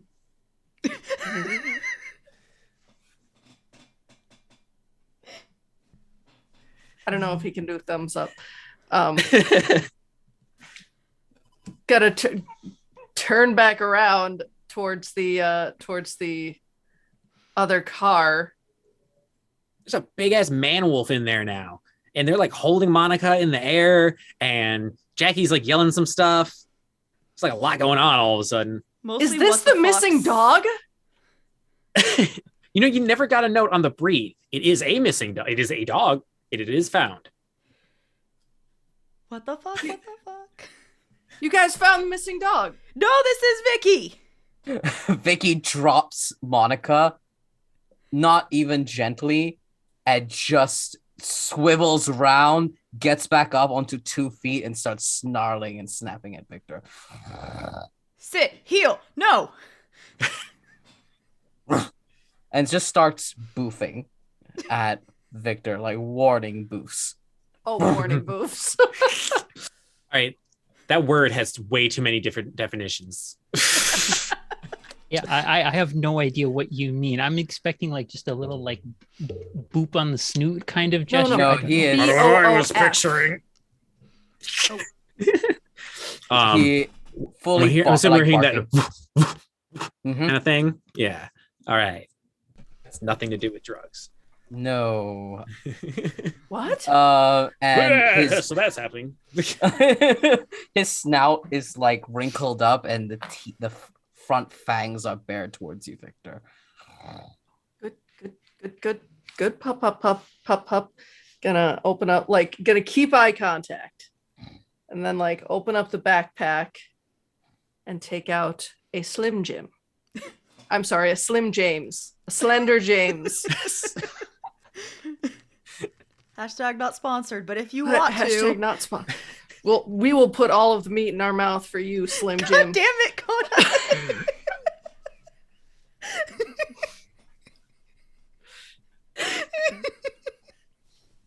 Does Vicky feel like this Slim Jim is enough?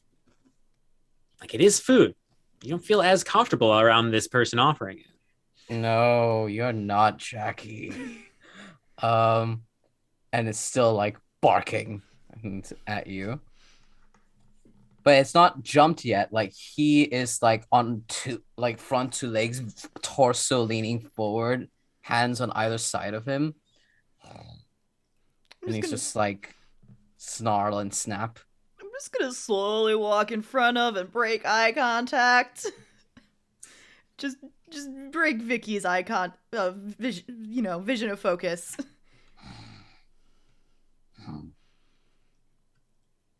Anyway, and does the Slender James like fall out of your hand? That's the point. I feel like the concentration has been broken at that point with it not working the thing. moment that you like stand in front of me and break that eye contact, that like jolts me enough that whoop, you just hear The worst kind of Butterfingers. Is everyone okay? This is very weird.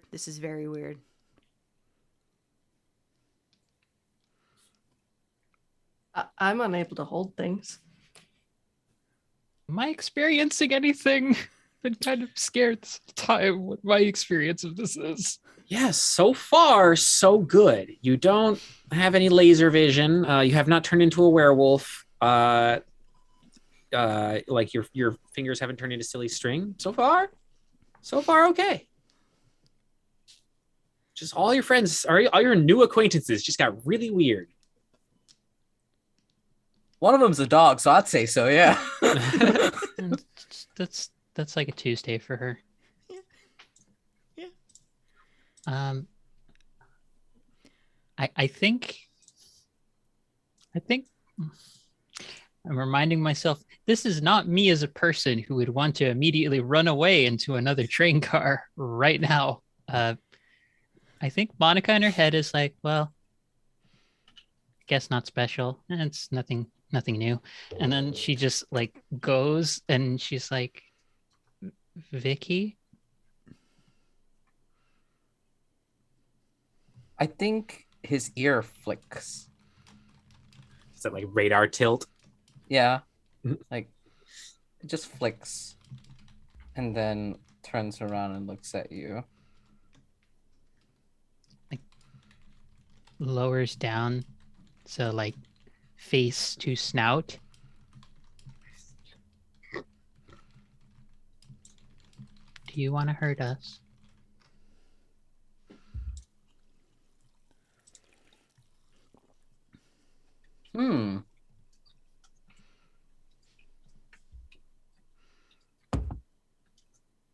Cool. The eyes, the pupils dilate. And they are these like big doggy eyes. And you see that the ears kind of like pin back as his body like slumps backward a little bit.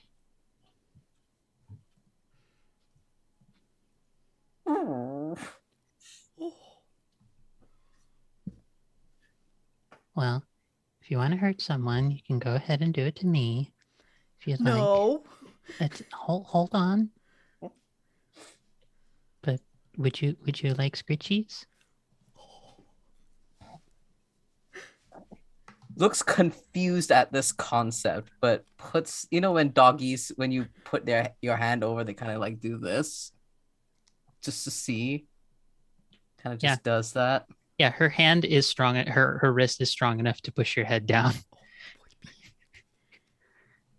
She just starts to do like, especially like behind the ears, the little like scritchies. Ears are pinned back.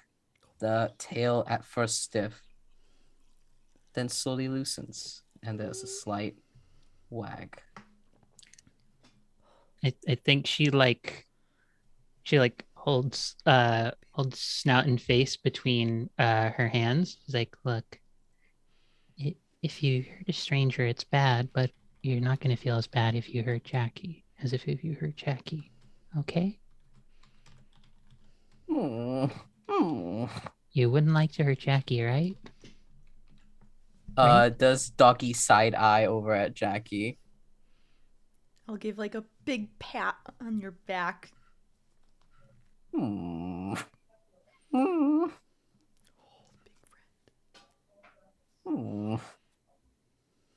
Briefly looks at Victor, like ears pinned back for a second, but then loosens again. Seems calm for now. Doesn't mind the scritches. So, better question. What just happened? Hey, conductor person, what just happened? And I look and I guess I see this really horrific thing. Just a blinking fucking skin monster just fused in with the wall. I will take out my camera. Okay.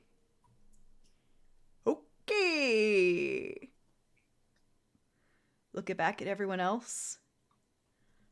What next? Well, so one thing I will mention. The conductor tried to not breathe in the mist, and it was fun, and that happened to them. And whatever's going on here, did Vicky breathe in the mist? Was that a thing? I think Real quick DM positional question. Did Victor, because at first you had opened the door and offered the snack. Have you ever left are you still like in that section of the what's it like the operating section. So like the way that I imagined it was like the door has closed behind me, so I'm that far in, but not much further than because Vicky does not seem to like me. Okay. Can you make me a speed check? Oh no. Well, I guess, hang on. Party deliberation for mental concentration and also trying to grab onto something. Would we rather lean speed or intellect? If it's reflexes, I'd say speed. Yeah. Well, it requires If it's them to like pay concentration. Yeah, like it's requiring you to pay attention and become solid again as you find yourself very rapidly falling through the ground as soon as you set foot outside of that operating area. As soon as you get past that door frame, suddenly like, oh, I was wondering that fall.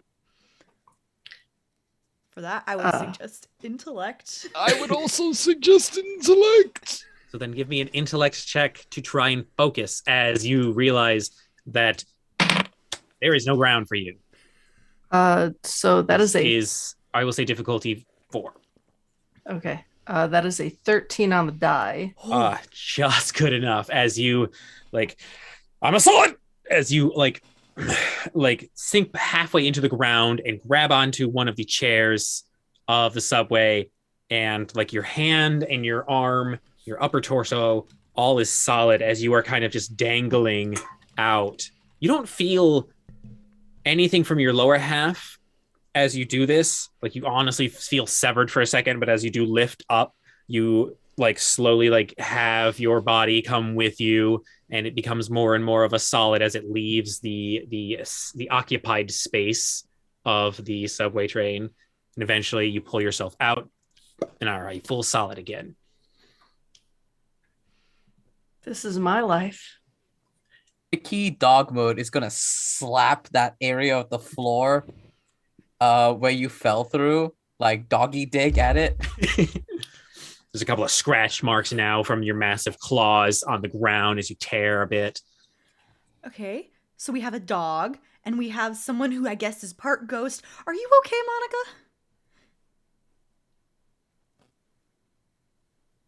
Turns to GM. Besides Right. almost getting eaten by my So- best friend?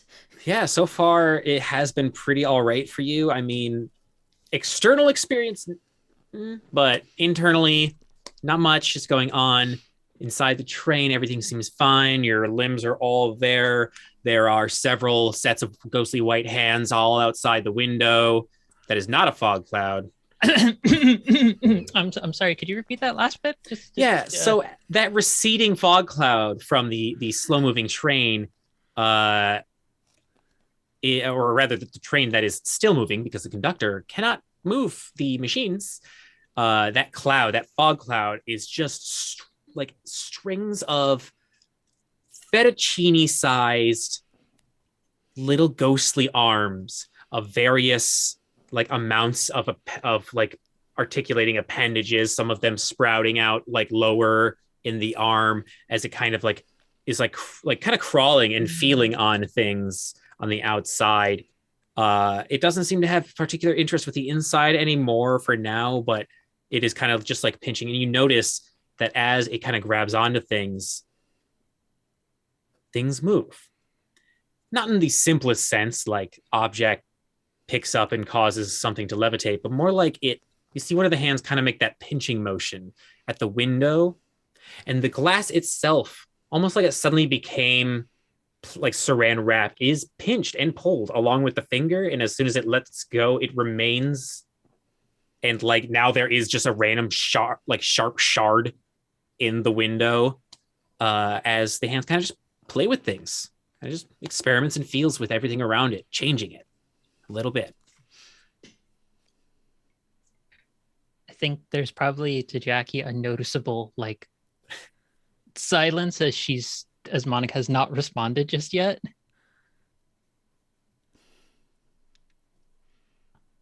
I'm gonna take that as a no. You're not doing okay. Okay. I normally just in my everyday life occasionally see things that other people don't. I've learned to live with that. Uh-huh. I've started to see a therapist, medication for all of that. It's good. Tell me I'm doing better. Do you see on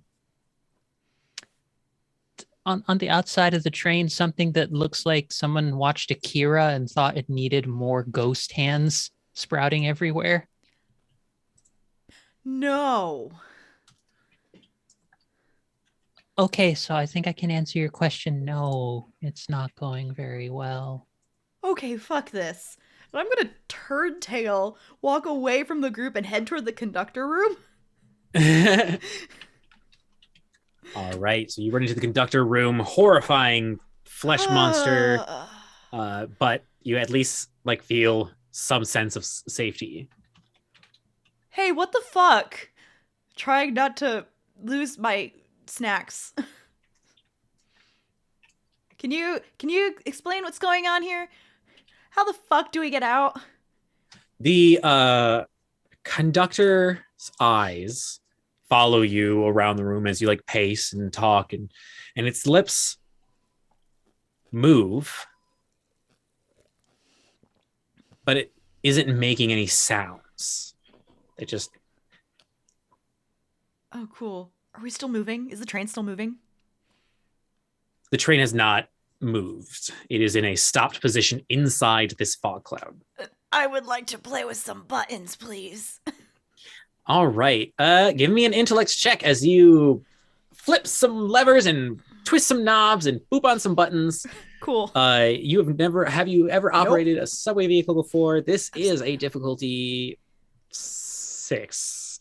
This is difficulty 5. It's still intimidating, but it's not foreign. I'm going to spend 1 level of effort to bring that down to a challenge 4. Okay. And I will roll. No, I fail. You manage to turn the AC back on. All the lights go out for a second, and honestly, you feel like your heart stop as you turn the lights back on, and everything is still the same. Motion, not so much. Hey, we need to figure out what the hell is going on, and I know Vicky will get really mad at me if I actually do this. That's the only reason why I'm refraining from doing that, is getting out and running on the rail. So, I'm not going to do that, but a little help would be great if we can figure out how the hell to get out of here, because I don't think this guy is going to be able to help. I think Vicky Dog is going to stand up hearing that Jackie needs help, or like understanding that Jackie's away from him and not in his immediate presence, is going to bound up towards this conductor's car. See conductor. Is conductor attached to wall, or is conductor just kind of like just the 3D model but like suspended as such? 3D model replacing whatever metal bits the wall used to have in those specific areas. So kind of fused into the wall. Replace objects with I can't chuck them out. Yeah. That sure is a lot of just conductor jerky. Correct me if I'm wrong. It's basically like, oh look, I have this car, but instead of it being a car, it's skinned with person. That's what I've been imagining. That is an apt description. Okay. Yeah, I think Vicky is just gonna like look around, have only doggy brain, because no understanding of conducting controls, but it's gonna like try to move and pry, so there's more space for Jackie to move because it's fused with all the metal work of this car. Big guy, this is too small for you. Get out, and I'll just start pushing you out of the conductor car. Get out, like the flesh. Too big. Maybe someone with actual opposable thumbs. Victor is gonna like move there, and like with each step, they're like step, like until they get in there. And as soon as you step into the conductor's operating area, you feel like you have no need to focus anymore, as like the ground itself gives you like a comforting like push back as you land. Oh, cool. That's a feeling. Um, what you trying to do? Maybe get us moving, because I think that smoke did something to all of you, literally all of you. Definitely at least Vicky and you, and I don't know. It's just really weird. Look, I'm fine. And like he bends over to try and pick up the journal post-it note and pencil on the floor. Aw. And it just phases through again. It's like, I'm fine. I have a book about subways. And like gets that out of the backpack. I intended for this to be a history book. Can I glean anything from it to try and do an intellect task on the buttons, pushies, and knobs? Yeah, I would say that there's enough photos and like a couple of like photo descriptors in there and like similarities between the trains throughout history that you kind of got a basic understanding. So it would definitely reduce the difficulty. Okay. Because of that manual, you can roll it at a 4, unless you wanted to apply anything additional. This isn't history or geography. Yeah. Geography of the train. No, it's a 7 on the die. Well, all right. So like the conductor definitely sits in this chair, and like most of these buttons here are what they touch according to the photos, but they never really mentioned like what is the go button. Make it move. I look very official as I'm like posing the exact way that they posed in the pictures. Like, Wow, you're a really big fucking nerd. I know about the history of trains. Did you know that the first subway was built in 1983? 1883? Monica, do you have any ideas? I already tried pushing a bunch of buttons and it didn't work. And I have no problem pushing a lot more buttons, but didn't work the first time. GM, can I try and use one of my abilities unknowingly? Yes. What ability are we talking about? Scan. Tell me how the skill works. You scan an area equal in size to a 10-foot, 3-meter cube, including all objects or creatures within that area, must be within short range, and scanning creature or object reveals level, including powerful, dangerous, or difficult it is, and also learn whatever facts the GM feels are pertinent about the matter and energy at the time. Okay.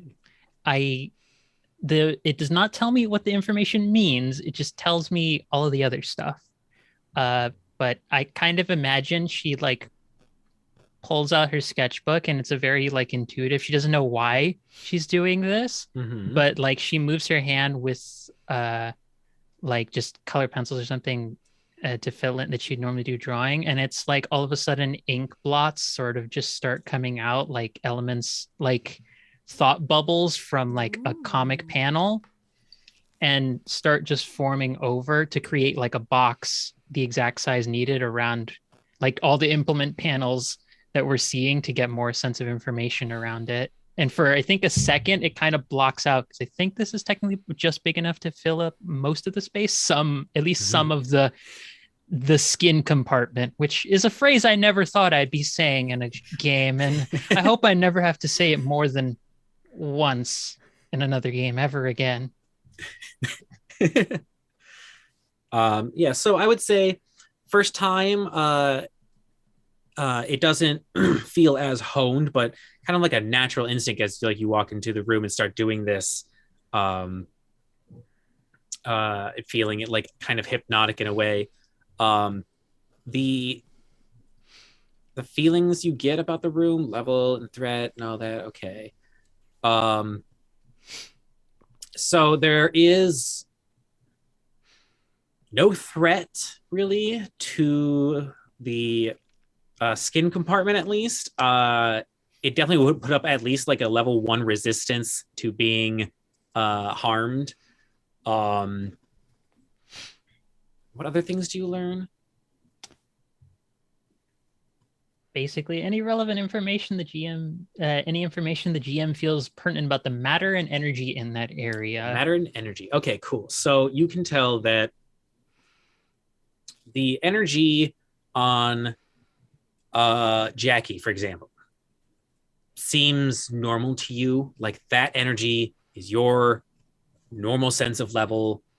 Everything is fine. Like this is the energy I probably would have sensed if I had this power in my old world, before I got into this train zone. But things that you also notice is that there is energy coming from your friends, your companions or compatriots or acquaintances or strangers you met on a bus once, Vicky and Victor, as well as energy coming off of yourself, particularly like around your eyes, ears, like the top nerve clusters of all your skin, as well as your sketchbook.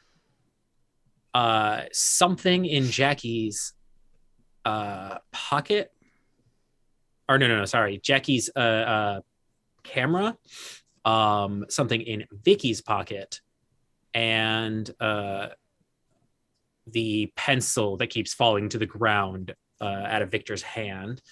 The energy outside, like just outside, because like does it occupy the area, or does it like actually like go the full 10 feet range no matter what? I think it goes the full 10 cube. It doesn't say anything gets in the way of it.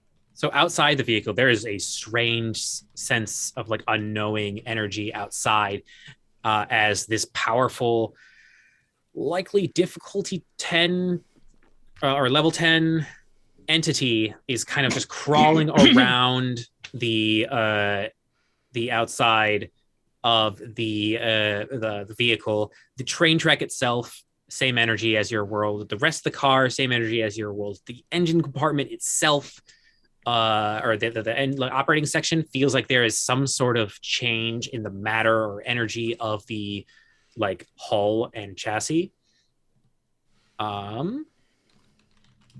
You also feel a sense of like negative energy from any of the space outside of the train where the fog is not. But it feels like there shouldn't be any threat to just being outside. The threat being in the fog, maybe, but you don't sense any threat from the like atmosphere, essentially. Gonna flavor all that information as it's one of my favorite little things I've seen in films do when someone looks like they get possessed and they start doing like furious scribbling of like an image, except she's drawing all like small depictions to indicate the level 10 clusterfuck awaiting us somewhere in our vicinity. I think because it's the most ridiculous image I can think of. If anyone has ever played Super Smash Brothers on like Wii U or what have you, when you put it at maximum difficulty, the shadow creature in the back of it just gets to be this giant four-eyed shadow thing with multiple claws that looks like it's about to reach out and eat you. I think she's like that is somewhere in her depiction. She's just like, it's that there everywhere, and points to her eyes. And the sketchbook notes the different things in everyone's inventory. And then I think just kind of snaps out of it and is sort of like, sorry, Jackie, why are you saying sorry? I'll see. You asked me to see if there's any way I could help. Oh, yeah, I kind of forgot as soon as I saw you started scribbling. Because that was really fast. Oh, I don't remember any of this. I'll just look over your shoulder at your scribbles. Terrifying eldritch creature. Huh. I should have gotten a GoPro so I can put it on my head so I don't have to stop recording. Anyway, cool. So let me know if I'm interpreting your drawings correctly. Magic items, possibly. Weird thing outside, very strong. You're possessed by something, I guess? I see. Maybe I saw stuff and it just, I mean, I normally get carried away once I finally start working on stuff. This just feels like maybe an extension of that. I don't No, I get it. I know. get in the groove when I'm editing videos too. I get that. She's like slow, like kind of teetering from all of that and is like lowering down to your height as a Okay. result of it. Victor, Vicky. Wait, Vicky, you can't talk. Okay. At that, GM, I would like to attempt to come out of beast form. Muted. Muted. Okay, it is going to take an intellect check, Vicky. I apologize for that. You don't have This to is your apologize for first time anything. trying to pull back, so it is going to be a bit difficult at a level 4. Cool. I'm gonna spend it. He wants to try. He really wants to try. All right. So all right, let's make freaking go. Come on, dice. That is, I don't know. I don't think that passes 16. That does. Okay. With I can't do math. all your concentration, you desire so strongly to return to your form, and you remember what that looks and feels like, and you all feel that you hear that sound of like bones cracking and resetting, and the skin squelching as Vicky's beastly form slowly reduces. The hair recedes back into their body, and there is a naked Vicky.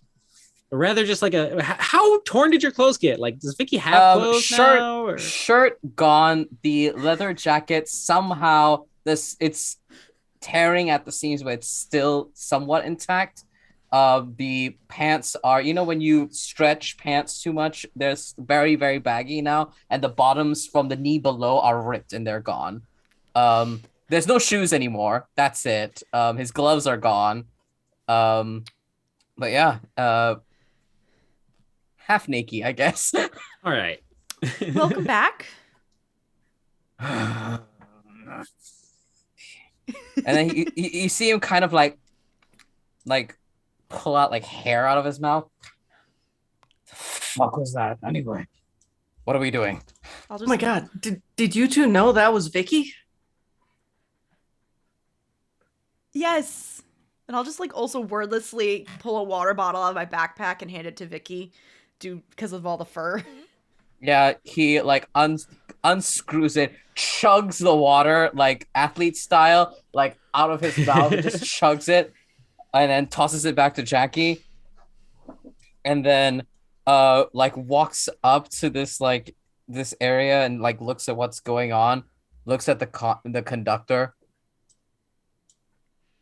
I would say your ass is grass right now, but it seems like you already got fucked quite nicely. Anyway, and he's just going like, what do we need to do? What do I need to break? I think it's a bad idea. It's Monica / Media Flare. What was it you described for like things that looked weird? How did they show up on Monica's depictions? There was like one thing for each person, like a pen, my camera. The pencil, your camera, the sketchbook itself, and something in Vicky's stretchy pants. Okay. Barely stretching. Monica, what are these 4 items? Like, I know what they are, but like, why did you sketch these down? They all had something to them, I think. I saw power, energy. I'm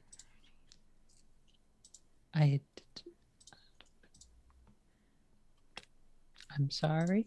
Why are you apologizing? There's nothing to apologize for. sorry for picking you up earlier. That was very rude. I've had worse. He looks at you, tilts his head. Give me their names after this, and we'll sort it out. She like big like red all over her face, and she's like that will not be necessary.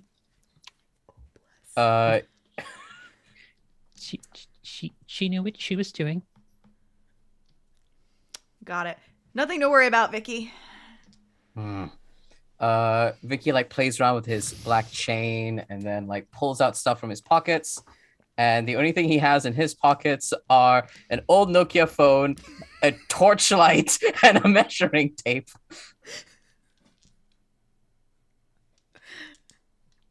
You're muted. 33% chance of knowing what it is. I'll just take out my camera and look at it, like, look it, open it, use it. Actually, I'm gonna start recording again. All right. I will ask for clarification. Was it specifically the pencil that they are holding? Trying to hold? The pencil from the pencil and notebook combo that kept falling to the ground. Okay. Pencil. Not the broken one from earlier. I was gonna say, like, there's literally just like a of pencils in the backpack. So nice. But yeah, so Jackie, when you like record something, you just record something real quick, like kind of do a pan over of the flesh compartment as in your companions in their various forms, and like check the zoom, check the lighting, all that. When you go to play it back, however, you're muted. No, it looks like you're saying. No, sorry, Monica. Okay. No. You said Zoom, and I was like, Jackie has like Zoom call like happening. No. Jackie realized they have been like in a call this entire time. There's a bunch of terrified like school children. Hilarious. But when you go to play it back, that's when things get weird. Ooh. When you rewind it and play it again, you get a different scene. It's still a subway compartment. It's still from the exact camera perspective of where you filmed. There's no flesh thing on the wall, but when you turn, there is a conductor. Everything seems fine about them. They're very human. They don't look they look like kind of like a younger femme, probably like in their mid 30s. Uniform looks pretty much the same. There is no name tag. And you look around, everything's fine. You look into the train itself, and you see that the same situation is going on. There is fog outside the windows. And then you hear the sound of the train getting operated, and the camera as you're turning it back, like right before you stopped recording, as you brought the camera down to turn it off, you do see the console as the conductor hits specific buttons and the train starts moving again. And then it cuts to where you stopped. I don't know what you are, you little thing, or what you just showed me, but I kiss my camera. Okay. I'll just play it back again, and I'll follow the thing, the quote unquote instructions. All right. Yeah. So you kind of like mirror what you see them do. And even though the letterings on there seems to be in a language you don't know, they're all in the same spot. So bip boop bop. And the train kind of jerks for a second as it starts to move again and starts to leave the fog. At this point now, y'all can see the other trains very far ahead. You are actually just a few, maybe like a half mile away from that curving point. You can finally see that the curve itself does arch for a very long distance before finally turning and shooting straight downward, almost looking like it eventually kind of like re-arrives at the exact same point. But the other trains now are all like curving already, heading down, and you are far behind in your own little track. So I'm only good at one thing, besides video editing and being a charming personality, and that's running. So what's the game plan? Because that's my game plan, is running. Like, what are we doing wherever we get dumped out? Punch anything that gets in our way. I have the most amazing story. If I can pick up my pencil. Continues to try. You do eventually manage to pick your pencil up. You have the pencil in your hand now. Just gonna try and write everything that has happened since I haven't been able to have my pencil. All right, so you start furiously writing, but as you start writing, suddenly like indented into the paper, like someone on the opposite side of like 3 stacks of paper writing, the bumping of letters start to appear. It's all backwards. It just says hello question mark. I don't like that. I'm gonna flip a couple pages so that we're on a blank page. And I am going to write, I'm going to like think of it like tracing hello. Like I'm going to try and copy the way that they had written hello, but backwards. Okay. No question mark. As you do that, same thing kind of happens. Indentations arise. But this time, does Victor speak any other languages? Vic can speak Spanish, but like that's about it. Everything else, it's like the pleasantries of other languages. Okay. Otherwise, like the characters or like strange, like mathematical characters, kind of similar to like Southeast Asian lettering appear. Same concept though. You wrote something, something wrote back. Different language on this page though. Okay. Gonna test it out on the back of this same page. So like I was writing on this side. Mm-hmm. Now I'm writing on this side. Okay. So you flip it around and you write again, and it takes a minute, but eventually the paper does have a response. Same action on the opposite side though. Okay, so it's the same language on this page. Mm-hmm. I'm gonna flip through and just write hello on each page really, really quickly until I can find an English one. Okay. While you're doing that, what is Monica up to right now? I actually was curious about trying something. Yeah.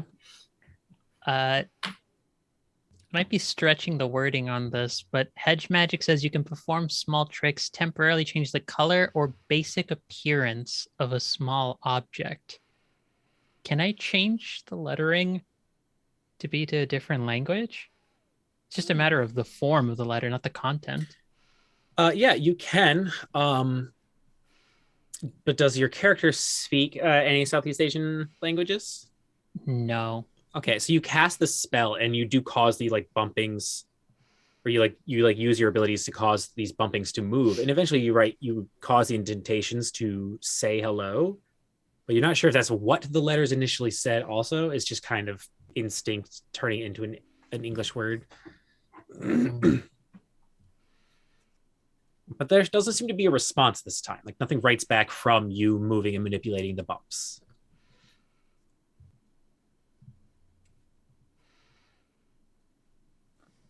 Victor's bad at reading. Oh, sorry, I'm not Victor. I'm Vikram. God, I'm doing it to myself. It's great. Oh, it wasn't me first. Yes. We knew this was gonna happen. Oh God. Anyways, And you were the one that like, you were like, no, this is great. This is what I want. It is what I wanted. It's fine. Exactly what you asked Why for. did I did this get happen to me? I made no mistakes.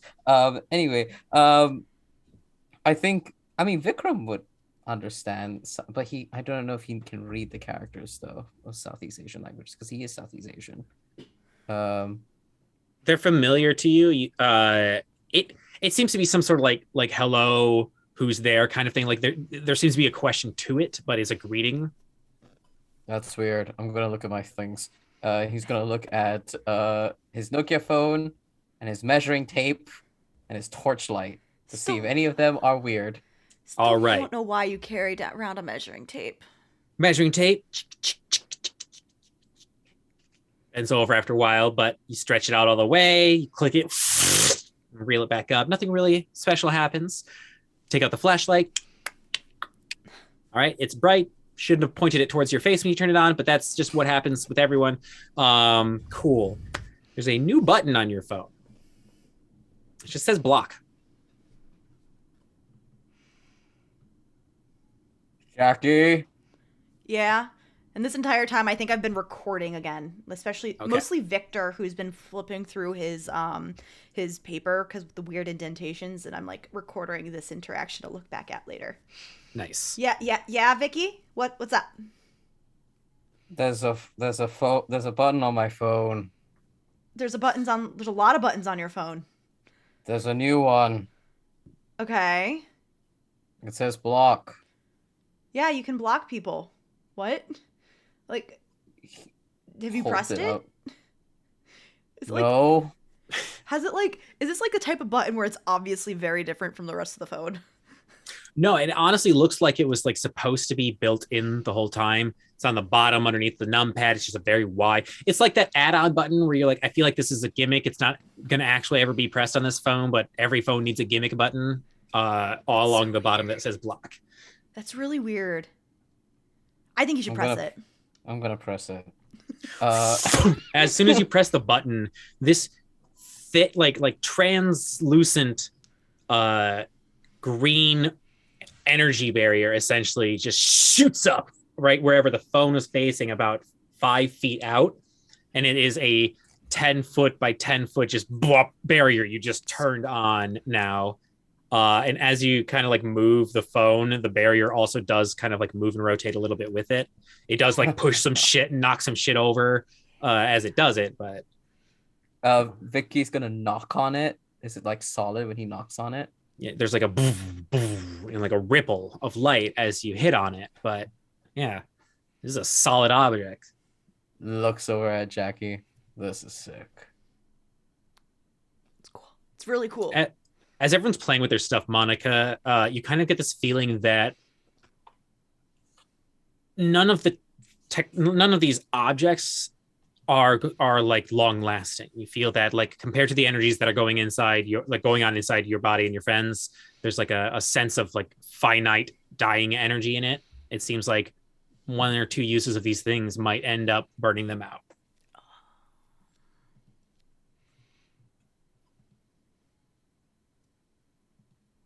Meanwhile, Victor has been writing hello in like every page, flipping through, and finally they get like halfway through and double check whether or not people have written back, and like almost all of them have written back. One of them just bursts into flames. You know, like panic and like pull it out and like throw it away as just a paper. It's on fire, falls to the ground, stamp it out, it's gone. Weird. Another paper kind of just has like doodling happening on it. One page has like a language you've never seen before. Another one uses like what looks like wingdings, maybe. But there are 2 or 3 that write back in English again, just hello, like who's there, identify yourself, am I talking to God, various questions and stuff like that on each page. Always answer yes. Are you a god? No. So then die. Gonna go back to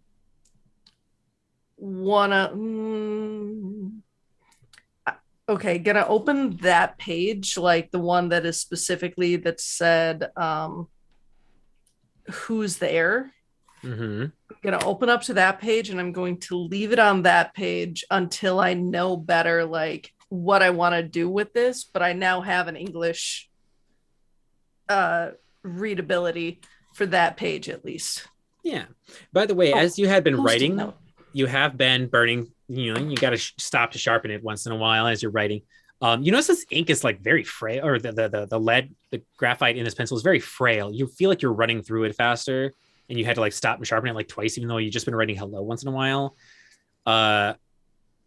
You feel like based on your experience writing all the damn time that you could probably write a total of like 150 words before that pencil is out of lead. Damn. Okay. How far away are we from wherever we are going? It's a good question. So at this point, you have reached the archway of the like forever track and start to tilt downward. And as the view shifts so that you can see everything again, there are all the trains ahead of you, kind of like remaining at the same distance as you figured out how to like get your train to the same speed as the other person. You notice that the clouds have kind of like moved and chosen different spots along the track. Some of them kind of stretch like an amoeba, like creating a pseudopod, and grabs onto another track and like lets the other half of it go so it can transport itself over this cloud, becoming a lot more uncomfortable now that you know it is more made of hand.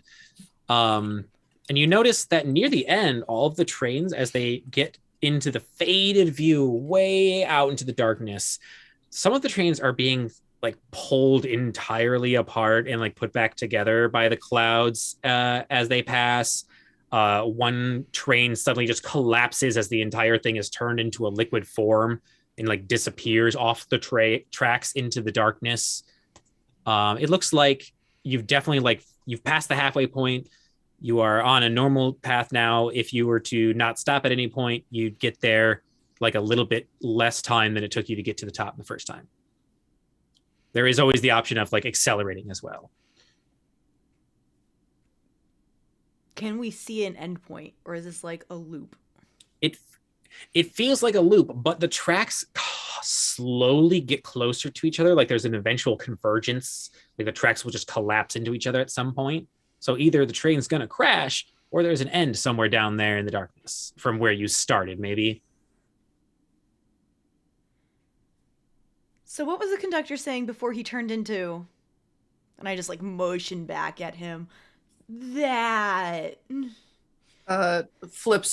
Vic flips back to the previous pages. Well, they had an okay childhood and apparently like went into town a whole lot on the train. No, not about their childhood. Like that we get back eventually, or what? Yeah, I mean, according to them, like eventually we'll get back to the usual, but also they very heavily implied that like maybe we would not survive that, and I'm not sure how that one works. That is terrifying, and I don't have the mental capacity to deal with my impending doom. Yeah, you and me both. Vicky, Monica, have you... My brain is combusting. Just a little bit. I've got you've got a weird blocky thingy. I've got this weird camera. You have books that talk to you, and your sketchbook does cool things. So, I think we need to find a way out. Get home just a little bit. Can we go faster? Faster? Yeah. I guess. Sorry. And if anything happens, something comes in our way, I can use this. He kind of like shakes his Nokia phone. You all get real close. I thought you were gonna say you're gonna punch it. Punch my phone? No, never mind. You won't be able to break it. They're unbreakable. Yeah, no. Yeah. A Nokia. I threw this off of egg-shaped. building once. Like I saw a lot of phones before this one get broken. This is a massive improvement for Vicky.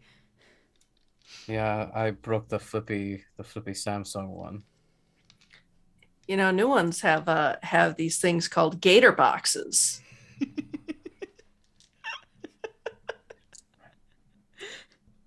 They got gators in them. Around them, it's tough, like gator skin, like. But you can. They're unbreakable. You could run over it with a tank, according to some of the commercials. I don't trust those. I really don't. But yeah, we get real close, and if you said there's nothing gonna hurt us, right? Further ahead when they converge. If they do, we'll block it off with this. Or we get there first so we can get out. Because you said this was like a multiverse theory, possibly, Monica. As you ask her that, she's probably turned to the side of the train because we have not left the train, right? Do I have that right? I've been in this train this whole time so far. I partially left it. It's true. Bottom half. New bottom surgery just dropped.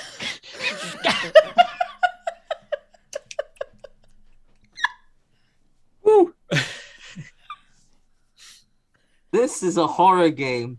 We are frightened and terrified. We are shivering in our little boots. Okay, so So Monica was looking at something. And before Angela lost her shit. yeah.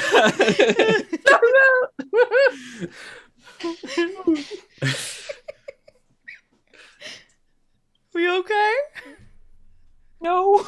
The answer will always be no.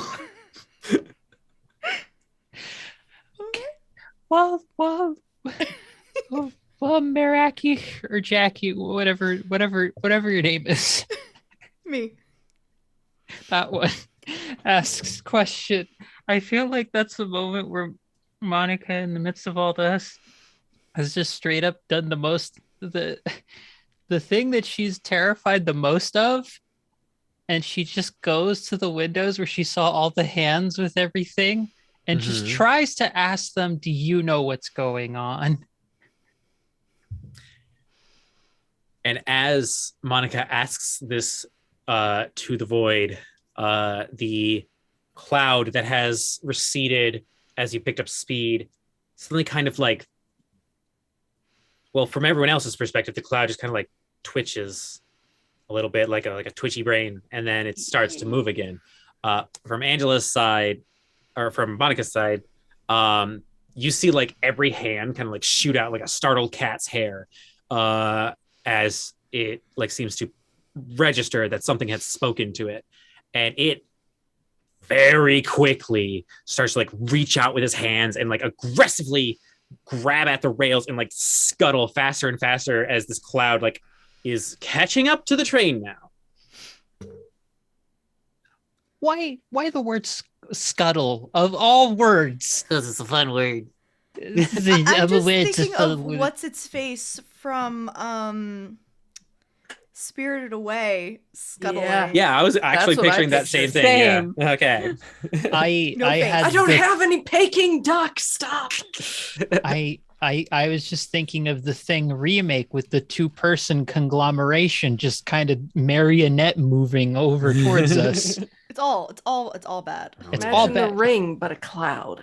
Yeah. So, yeah. I'm assuming we all at least see the cloud.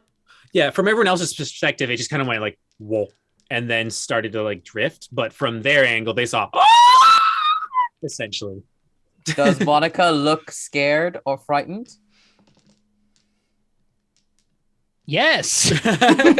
Excellent. On that one, I this think she actually just is like full on like, oh, this is worse than my nightmares, and I have really bad nightmares. I should probably start to panic. This is panicking makes sense, right? No, it doesn't really make sense. No, it does make sense. She's just talking back and forth to herself. Do you normally talk to yourself when you panic? Oh, she doesn't normally do that now. She doesn't normally do. Yes, she Okay. sometimes does that. Okay. I'm sorry. Vicky, I'm sorry. I like the It's idea like of going faster. Vicky is going to look directly at you, Jackie, and it is a look that you are so familiar with, where you need to take charge because I'm about to go apeshit. Cool. And he, as soon as he sees that Monica is panicking, Vicky's gonna attempt to beast form voluntarily. All right. It almost feels like a natural state for you as you start to kind of like pick up your breathing and like try and force your blood to pick up and Hulk mad, let's go, mad, fight, hunt, get something, thrill of the kill, and then suddenly you start to swell up and change again. Snapping and snarling, he's going to like move past Monica and take a look outside to see what's coming. Okay. The cloud is very quickly, like almost double the speed of the train, catching up slowly. Like you're almost starting to see it, like as the tendrils of smoke start to reach out, like kind of grabbing at the caboose of the. Do subway trains have cabooses? As at the rear car in the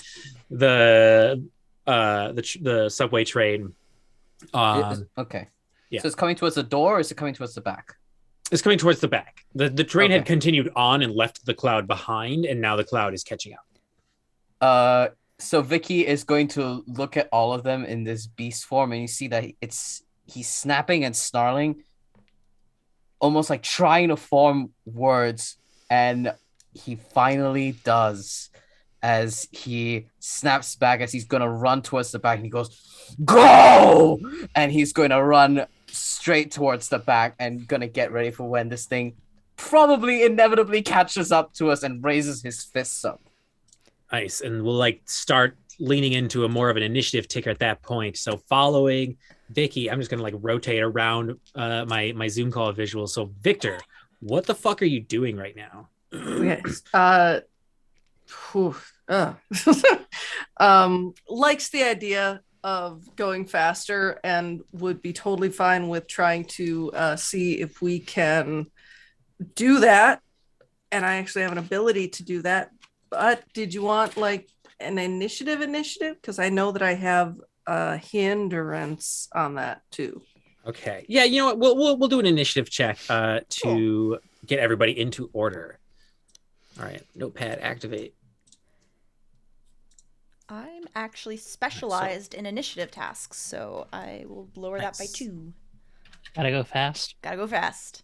Gotta get away. This is speed, ACAB. right? Gotta get away Yep. from the cops. Yep, it is a speed check. All right. I rolled a Check 13, Vicky. so I beat challenge 6 for Okay. initiative. Vicky got an initiative of 6. 6? I thought it was. Well, It was 13 I didn't spend effort. is 13 is challenge 12. So 13 beats 12, so that's challenge 4. And I'm specialized, so I challenge 6. oh, so you go up to 2. Okay. Yeah. Gotcha. All right. So Jackie, what did you get? Or that was Jackie. Sorry, I've got them written in the wrong order. So Vicky, what did you get? I rolled a 15. All right. 15 is a 5. Monica? 13. 13. All right. So 4. And then Victor. So I am hindered. Don't know what that means. I rolled a 20. I don't know what that means. You get a major effect is what you get. Yeah. So first numbers wise, let's see, boop, and then your hindered, so it goes down 1, right? For hindered? It increases the challenge by 1 technically. Increases so challenge. in initiative, okay. it would bring it. It would lower it. Okay, so you would actually then be sharing initiative with Vicky. This is great. This is excellent. I love this for us. Vicky and Victor. We're gonna do great. It's perfect. And you can have your fancy effect happen on your turn. We will be starting with Jackie. I kind of like run up to. I'm assuming I'm still super close. Like so, I'm just like stepping closer to the controls from earlier because I like the idea of moving faster. I don't like that smoke. It made all my friends start doing weird things and turning into weird things. So I'm gonna try and make it go faster. Is what I'm gonna try and do. Okay, so you know kind of how everything works. So you grab that little accelerator thingy and move it up. You can feel the train lurch as it starts to quickly accelerate. The distance between trains shortening, and for a moment, it looks like you are gaining ground against the cloud. Yeah, I just kind of yeet it all the way up because go fast. And that's my turn now. That's all I do. Okay, and then that goes to that goes to Vic and Vic. Whoever wishes to go first. It's a new sitcom. We just shot the Yeah, pilot 2 it's- weeks ago. Vic and Vic. It's already canceled. It is great. Vicky is going to, like, in an attempt to preempt whatever the fuck is coming, like, reinforce the door and just lean his entire weight, like, claws dig in, back leg out, and just press against it so that if it tries to, like, get in, it can't. Okay, so you slam your whole body up against that door and none shall pass it. Mm-hmm. All right, what is Vic 2 doing? So Victor is going to do an encouragement, Okay. which is an intellect point. While I maintain this ability through ongoing inspiring oration, my abilities within short range increase. Oh, fuck. My abilities. I want to encourage someone else, not mine. Oops. I'm encouraged enough. I'm encouraged. I'm not going to do shit. I'm going to stand here with my magic writing pencil. I love him. All right. I could do anecdote maybe instead. So I'll anecdote and I will tell Vic about this one story where someone did real good at pushing a train and they were super good at it and you're going to do great. That's 2 intellect. No one said it had to be a true anecdote. That's true. You're talking about Vikram. You're talking about Vicky, and he like digs his claws deeper, and you Yeah, I'm hear just the like that snapping and person from that snarling. story. Yep, it's gonna be great. Nice. All right. And then Monica.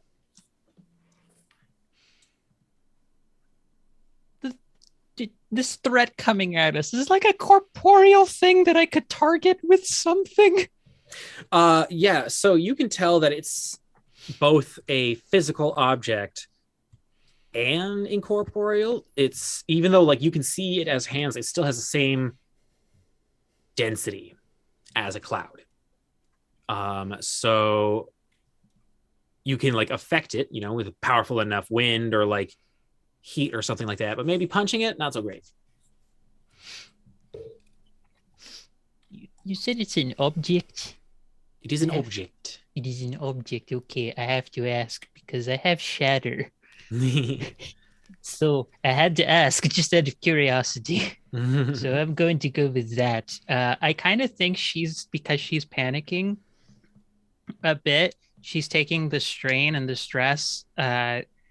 Like I'm imagining the way that like some artists do like stress or like the little like squiggly lines of stress around someone's head in like older style cartoons, but they're like turning into like little pieces of like the deepest black that exists. I forget what it is in a Merced or like 30 black or something, like 300 black, whatever. The one that like light can't go through. Oh, and Vanta Black. Vanta Black. That's the brand name, but yeah. Yeah.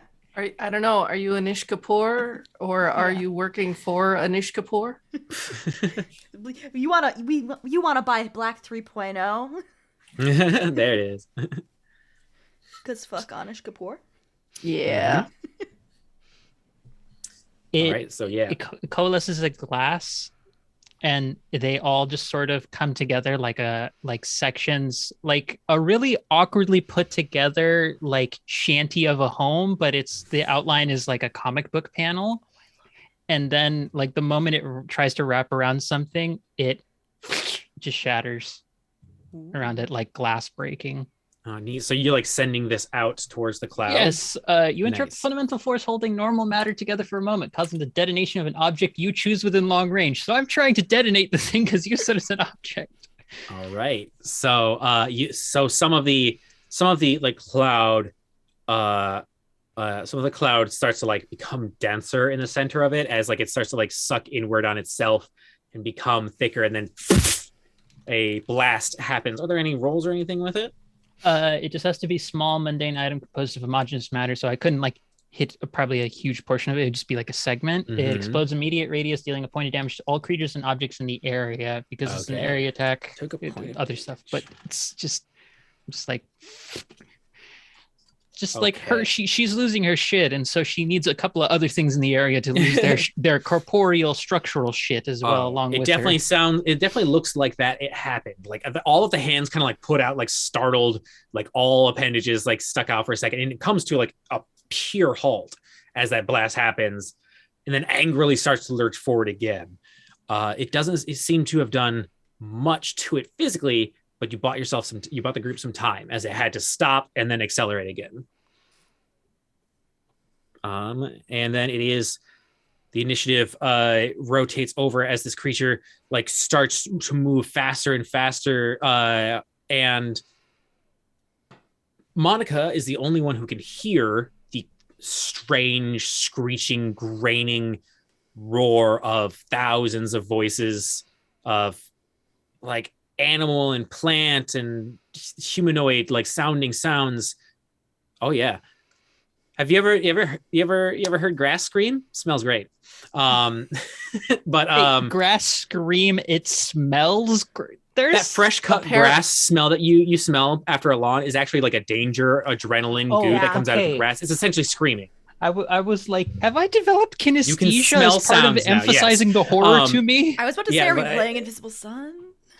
So yes, you can smell sounds right now as the screams of all things kind of like reach out, and it is echoed as you turn to see that all of the other clouds on all of the other tracks start to twitch, and some of them reach out and start moving, over to like coalesce on one track.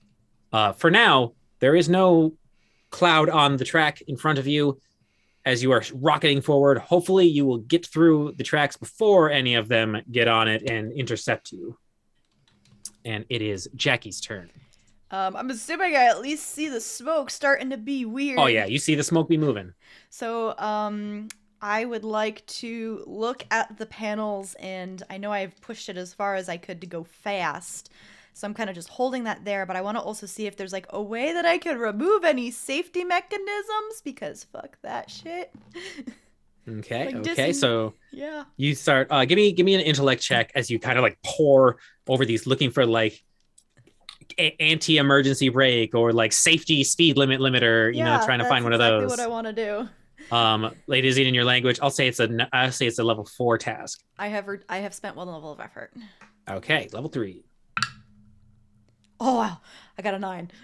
Oh, perfect. Bless. Yes. So like action movie style, like last second as you're like frustrated, you cannot find this button, you just slam your fist down and you look over and see that you accidentally just pounded on like a safety button, and it now says safety's disengaged, no upper speed. Go, we're going.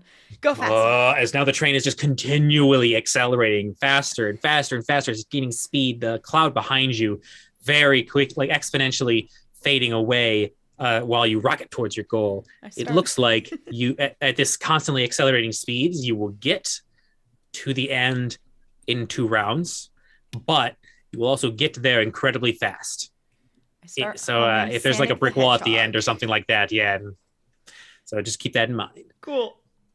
All right, Team Victor or Team Vicky, Team Vix, Team Vix, Team Vix. Brought to you by Vicks Vapor Rub. So I guess Vicky does not have an understanding that things are approaching, just is standing prepared. Is there an immediate threat that's going to happen right now? No, you like look up at the window and see that like as the train started to speed up, the cloud like very quickly went away. But you can look out the side windows to see that all of the other clouds are slowly moving in on y'all. Cool. He is maintaining position. He is going to keep this up.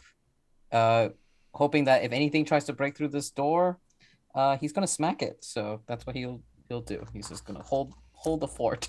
All right. So Vicky stands guard, ever ready. What about Victor? You know what? Victor is going to try really hard to do a ranged attack, because why not? I'm just trying to figure out what he's gonna throw. A handful of pencils. No, the subway book. It's a thick boy. You're gonna throw the book at him? Gonna throw the book at him. I want to try. All right. Which target are you throwing it at? The one receding, the ones coming up on the sides? Yeah, if there's a cloud that's like a little bit closer, gonna try and do that so that they can't coalesce. I know what a storm is. All right. It is a very difficult check, but you can try. Can you lower the difficulty at all with any ranged attack benefits? I'm not gonna bother. I rolled a 4. So the book flies out of your hand, and it's just like it just like a book being thrown at a cloud. That's exactly what you thought would happen, and it happens as it just floats through the cloud and disappears into the darkness below. You create a cute little like swirling effect in the cloud for a minute, but unfortunately, nothing else. Turns to Vicky. I borrowed that from the library. Go help Jackie. And he's just holding. No, you're right. down I'm his- sorry. Goes back. All right, that was Team Vic. So now it's just Monica. Yep. I've been panicking this entire time to see what I'm gonna Fair. do. All right, It's, hands getting ever closer. Well, the hand cluster in the rear is much further away. The side clusters are getting closer. I think she's like looking around at everyone, and then she just kind of like calls back to Jackie to just stay behind me if you need to. Just stay behind me so it can be safe. I just want everyone to be okay. I just want everyone to be okay. I just want everyone to be okay. And then she like is kind of like drops to the floor, like kind of just hoping for something good to happen, as like there's whole threads of ink just shooting out of her that just start creating different like thought bubbles that come up in comic artists. But it's like whole Roy G. Biv kind of spectrum of like a glowing light just overtakes her, but it has like an inky like kind of quality to it, as faint lines and color you choose form a tracery over my entire body as I use resonance field. So basically it'll last for a minute. If anything within immediate range tries to hit me, it will block it. All right, awesome. So she's just basically being like, I just want friends to be okay. I just want friends to be okay. And as Monica's doing this, some of the clouds on the other rails are like reaching out to match on the sides, and some of the smoke starts to swallow in on the side of the subway train.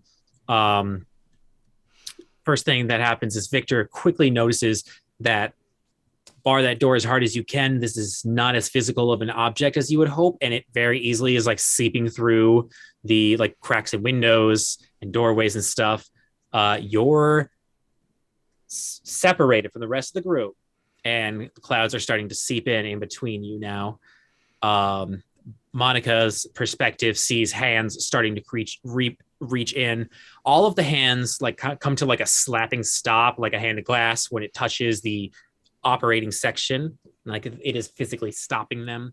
They can't seem to find like any window openings, but because the door is broken and slightly ajar, as Monica is doing this, some hands reach out towards Monica and tries to grab at her, and suddenly the inky rainbow blasts off like a shockwave, and the hands all get knocked backwards and like look startled as they are denied. Are they doing an attack on They are me? trying to attack you. Okay, so instead of having to do whatever the defense roll for that would be, I get to just do an intellect defense roll. It's the benefit of this, and we see what happens. How many are trying to You can attack do me? it. Well, it only was the one cloud's hands that were reaching at you, and it says that your thing makes the attack automatically fail, right? No. It just makes it so that when they attack me, it'll go up to block it, and I can make an intellect defense roll instead. So this just basically Gotcha. lets me prioritize defending myself with the thing I prioritized in my Smart. stats. I like it. Okay, so this I will say is a level 6. Oh, It is an Eldritch Okay. Horror. Ugh, fun. Love Wow. it. that's cool. Cool. You cool, have cool, cool, any cool, cool, other cool. modifiers or benefits? You have a bonus from Yeah, I was wondering about that. +1, does that mean that lowers the difficulty or that just increases the roll? the +1 lowers the difficulty roll by 1. Okay, so it goes to 5. So, and I can only use one of effort. So Tier I'm gonna 1, do baby. that. Tier I'm gonna 1. do that. I'm gonna do that. All And right, I'm so gonna that brought it zero down to to a a 4. 4. Love you all. Remember me as gay. 16. I'm gay and Oh, alive. fantastic! Yes, I am not fridged. It's You- great. you like open your eyes and like your sclera even like has like a cacophony of colors in it, as the ink splashes and pushes back against, denying this smoke monster from touching you. Gotta go pass out now. Okay. Okay. So it ticks over to Jackie, the train still rapidly accelerating. You notice now that there is a coalescing point. There's like a strange, like blurry ripple, like the jumping into the paint in Mario 64 kind of effect happening right where the railway both starts and stops at the exact same point. Like it almost becomes like the same rail all of a sudden. You'll definitely, at this current speed, reach it next turn. If there's anything on the other side when you magically return over there, though, probably are going to instantly die from a crash. The end of the turn or the beginning of next turn? After this turn, will I have one more turn? You will have one more turn. Yeah, so you'll have this turn, and then you'll have next turn. At the beginning of that turn, it'll be in the other side. I would like to prepare to math out like when to pull the stop. So I'm mentally preparing to figure out when the best time would be to pull. Okay, give me an intellect to measure this out. This is very much a pure math, like geometry, physics. I don't know, kind of question. A train arriving at X location and X speed. So I'd like to use that +1 to task, please, from excellent from Vic. So I'm gonna spend 1 level of effort. My intellect ain't looking hot. All right, well, it brought it from a 4 to a 3. And I am using 1 level of effort, so. Okay, so it's just a level 2 check. 19. Excellent. Oh yeah, you figured it out. Like you definitely have to, like within the next 5 seconds, slam the brakes, hope everybody else is good at standing. And then you will arrive at the other end, maybe like 10 feet in, you will finally hit your full stop. Okay, cool. And then I will do that whenever it is narratively appropriate. So sometime next turn, I guess. So your like hand is hovering on the brakes button, ready. You're like picturing it like right. And now it is Team Vic.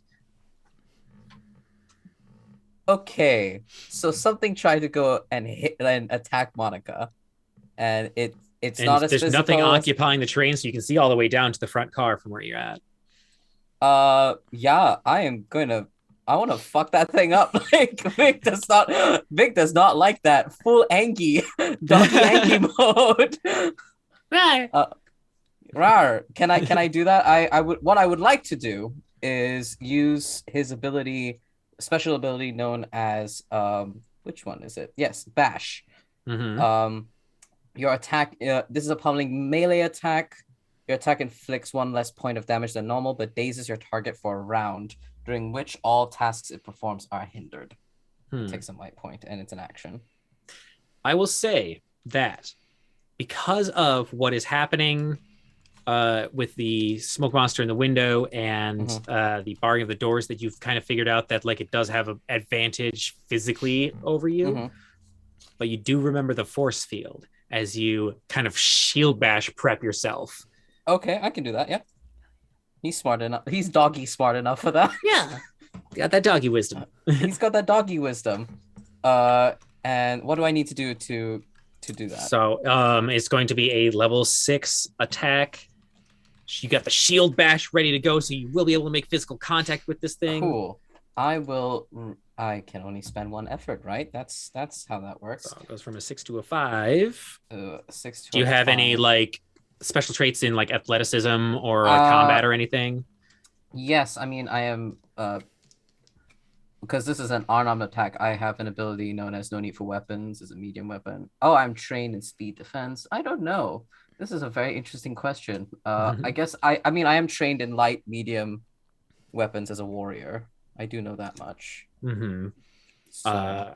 Well, if you had any skills that like were tied towards like athletics based might stuff, defense. or if you had might defense. Yeah, that's the skill that I have. Might defense and fast healer. Okay, I don't. Well, it's a shield check. I would say that's still it's offensive defense move. Sure, I would apply it. It will go down to level 4. Cool, level 4. I spent my thing. I should deduct it right now before I forget. Yeah, I will do that. So that is what a challenge 4. Okay, above a 12. Okay. Cool. Cool. That is a 16. Nice. So yeah, Ooh. gaining speed, You, I everything saw you an have 8. in it. It was like 8, 10, 16. Right there with you, buddy. Oof. We're trying to give the gays what they want, and apparently what they want is for both of us to panic. But yes, Vicky, you do finally like charge all the way through this train and just fucking like leaping dive, make contact with the arms that were reaching towards Monica, and you feel yourself come into contact with this thing. Yeah, he's like holding up this Nokia phone. Monica, all you see is like his black chain like shake and jingle before he like stands there and pushes back. And you could have sworn you heard him say, "Get the fuck away from her," but it just sounded like doggy growl version of that. Frankie, Big get the Right. fuck away from her. Nice. So now in your position, your shield kind of operates as a magical door replacement for this broken door. And it looks like now that Vicky's in place, there is no way initially for the cloud to get in unless Vicky's shield fails or they turn it off. They just choose to turn on the party. That was Vicky A. So all right, Victor.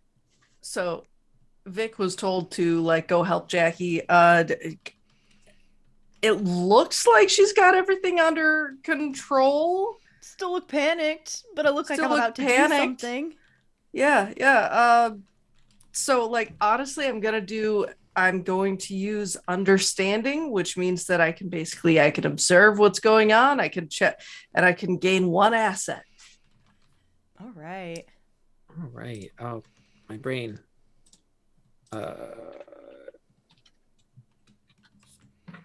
What is an asset?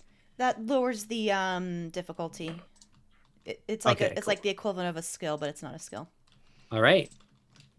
So, what are you trying to do? You're trying to understand the creature?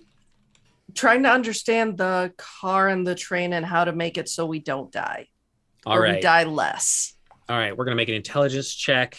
It would have been a 5. It's going down to a 4 because of your assets. And I'm going to expend some effort on this. All right. Down to a 3. 9. Perfect. All right. Yes. So from everything that's been happening since you've been into the train, you figured out a few things. 1, these cloud creatures, according to Monica's interpretation, is some sort of living entity of hands that has the ability to alter everything around it. It has given some of you powers and made some of you part of the train. 2, it can get through cracks in windows and doors just like any other gas, but there's something about the like structure and makeup of the operating area that makes it so that it cannot find any openings nor even affect it. It doesn't seem to be able to damage it. It can't pinch at the window like it did over there. From all of this and from Jackie's facial expressions, you can tell that like they've got like the brakes handled at least. It would require the party to be inside that safe zone and somehow keep that door sealed. Vicky seems to be doing a good job with their magic shield phone, and hope you don't hit anything on the other end. And so long as you do that, the hands won't be able to touch you. And your knowledge so far lets you know that it won't be able to follow you, but you've never brought anything out from the multiverse before. So all of us are in the car. Currently, all of you are in car 1, the operating area. Because you said, you ran back to help Jackie.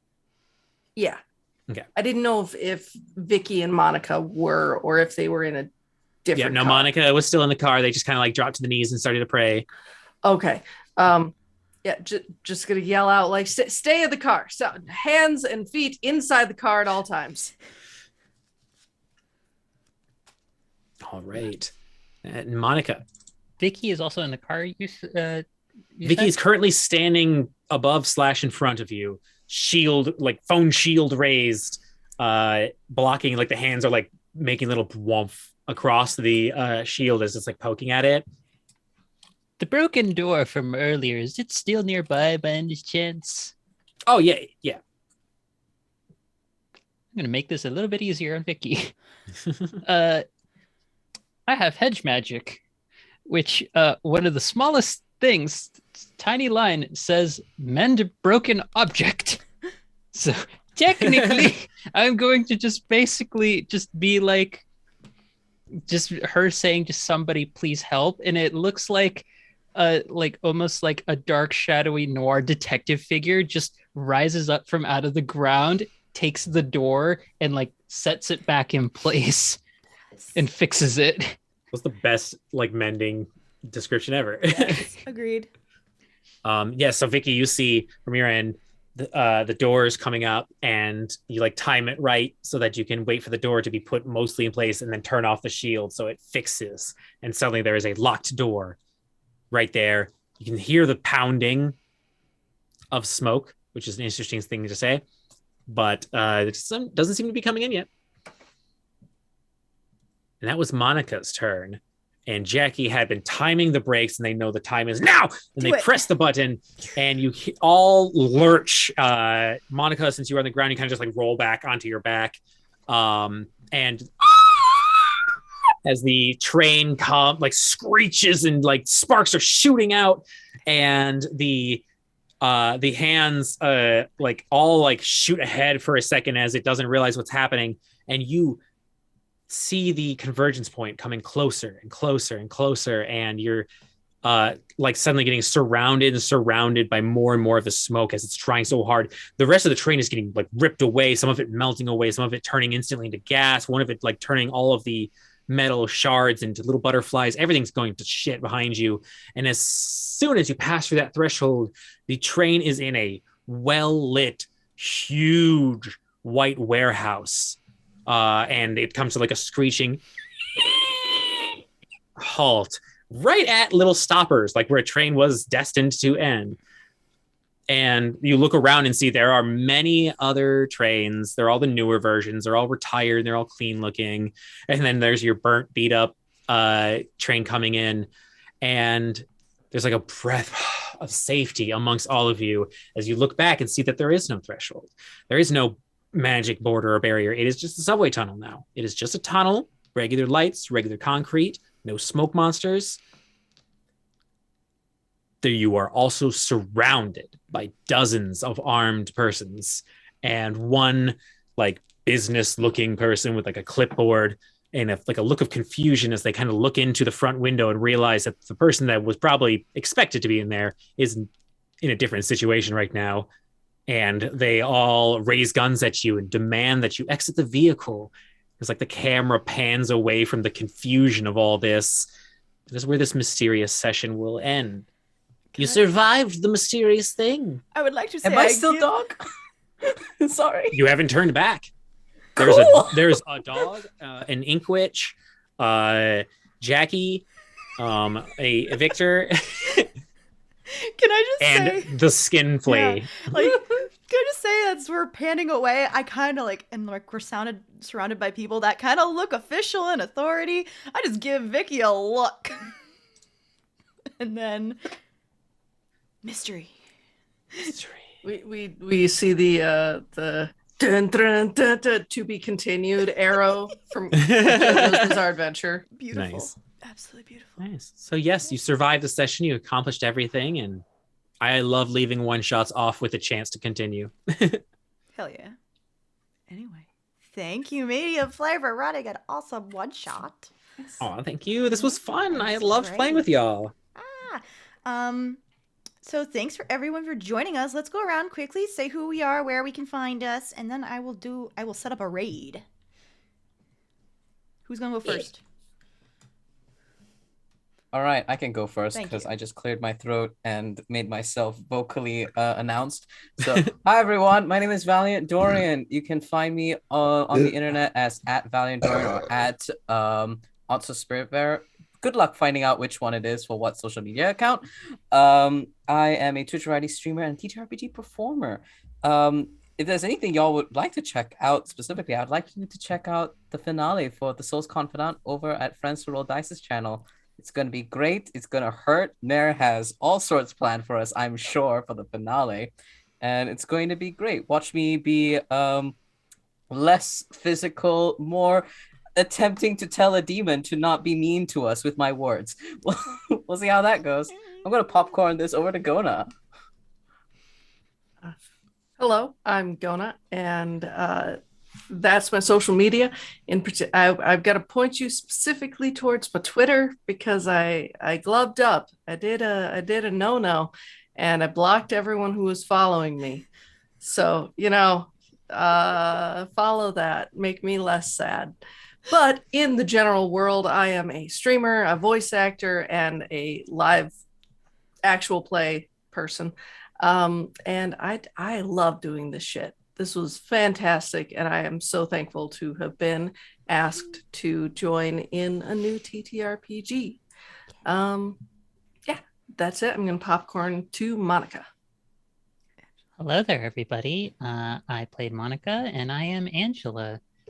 You can find me over on Twitter at Phoenix24Fem or on Patreon at Philosophem, where you can find, in addition to several creature designs for Animon Story, Slayers RPG, and I think I did an Exalted one at one random point, 230 poems that I've written over the past few years on various topics, queer feelings and what have you. I am on a relationship podcast that's sort of been put on hiatus with my partner at Queerly Yours. We are an interracial polyamorous couple who talk about a lot of different things. We're very gay. We're very trans. It's very cute. I'm also on shows that crop up every now and then over on Utopia, recordings for well-seasoned stories. And I'm also a game designer and freelance musician. I've done themes for the All Nerds Here channel for the past few seasons for their actual plays, and I'm available for hire for that. And also, I am going to be doing interviews real soon, near the end of March and start of April, for the lead up as a release for my first ever written game called Flame in the Abyss, which is really big step for me to be doing that, and I've had a lot of help from various members in the community, and I'm super excited for that because it's really feelsy and it's like Soul's Confidant, but not as good. Don't say that. It's gonna be amazing. No, I just wanted to see Val's reaction for that one because Val reacts to everything. But yeah, that's me. I do a lot. I'm involved in a lot of things. I've also made 20 playbooks for Slayers, so if you want those too, yeah, that's me. You want to go next, Meaty Flare, and then I'll follow it up. All righty. I am unmuted. Hello, everybody. I'm Media Flare. I am a voice actor and tabletop streamer. I also do gaming. Currently, I have nothing running on my Twitch channel, but that will be changing soon. We were on hiatus for our D&D adventure. That will be starting back up after this month. And I will be starting a casual gaming stream on Mondays while I get the rest of my schedule figured out. I also can be found over on Indoor Adventures on Sunday as a player, where I play Pampered Amorowski, I'm a little gnome artificer. I try really hard to make toys, but they don't really turn out right. And we are currently playing through Wild Beyond the Witchlight. It's fantastic. You can currently find my voice as a journalist known as Russell Gainsley on a Star Citizen journalist channel known as Zark Media. And you can also hear me in the Young Readers audiobook, My Favorite Color. And that's it for me. Thank you.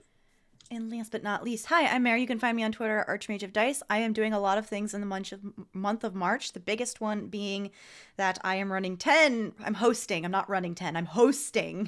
10 charity games to support JDRF International to support type 1 diabetes research.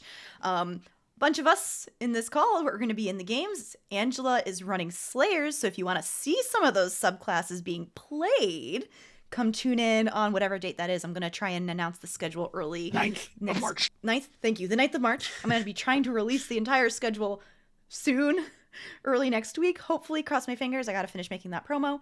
And next 2 Saturdays from now on March 5th at, I don't remember the exact time, but I will be in a charity stream on Thorny Dryads channel, running. Hey. I'm so bad with names. I don't remember the game, but if you follow the Brandy Rose, we're going to be playing one of her games, and she's going to be in that as well. It's going to be awesome.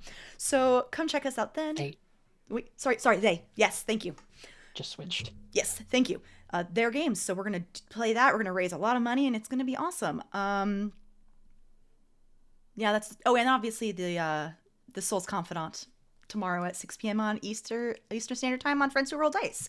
Right now, we are going to go raid Allie Mack, who is currently raising money for Able Gamers Charity as with Team SideQuest. So everyone, please go say hi, give them some love, and we will hopefully we'll see some of you tomorrow night.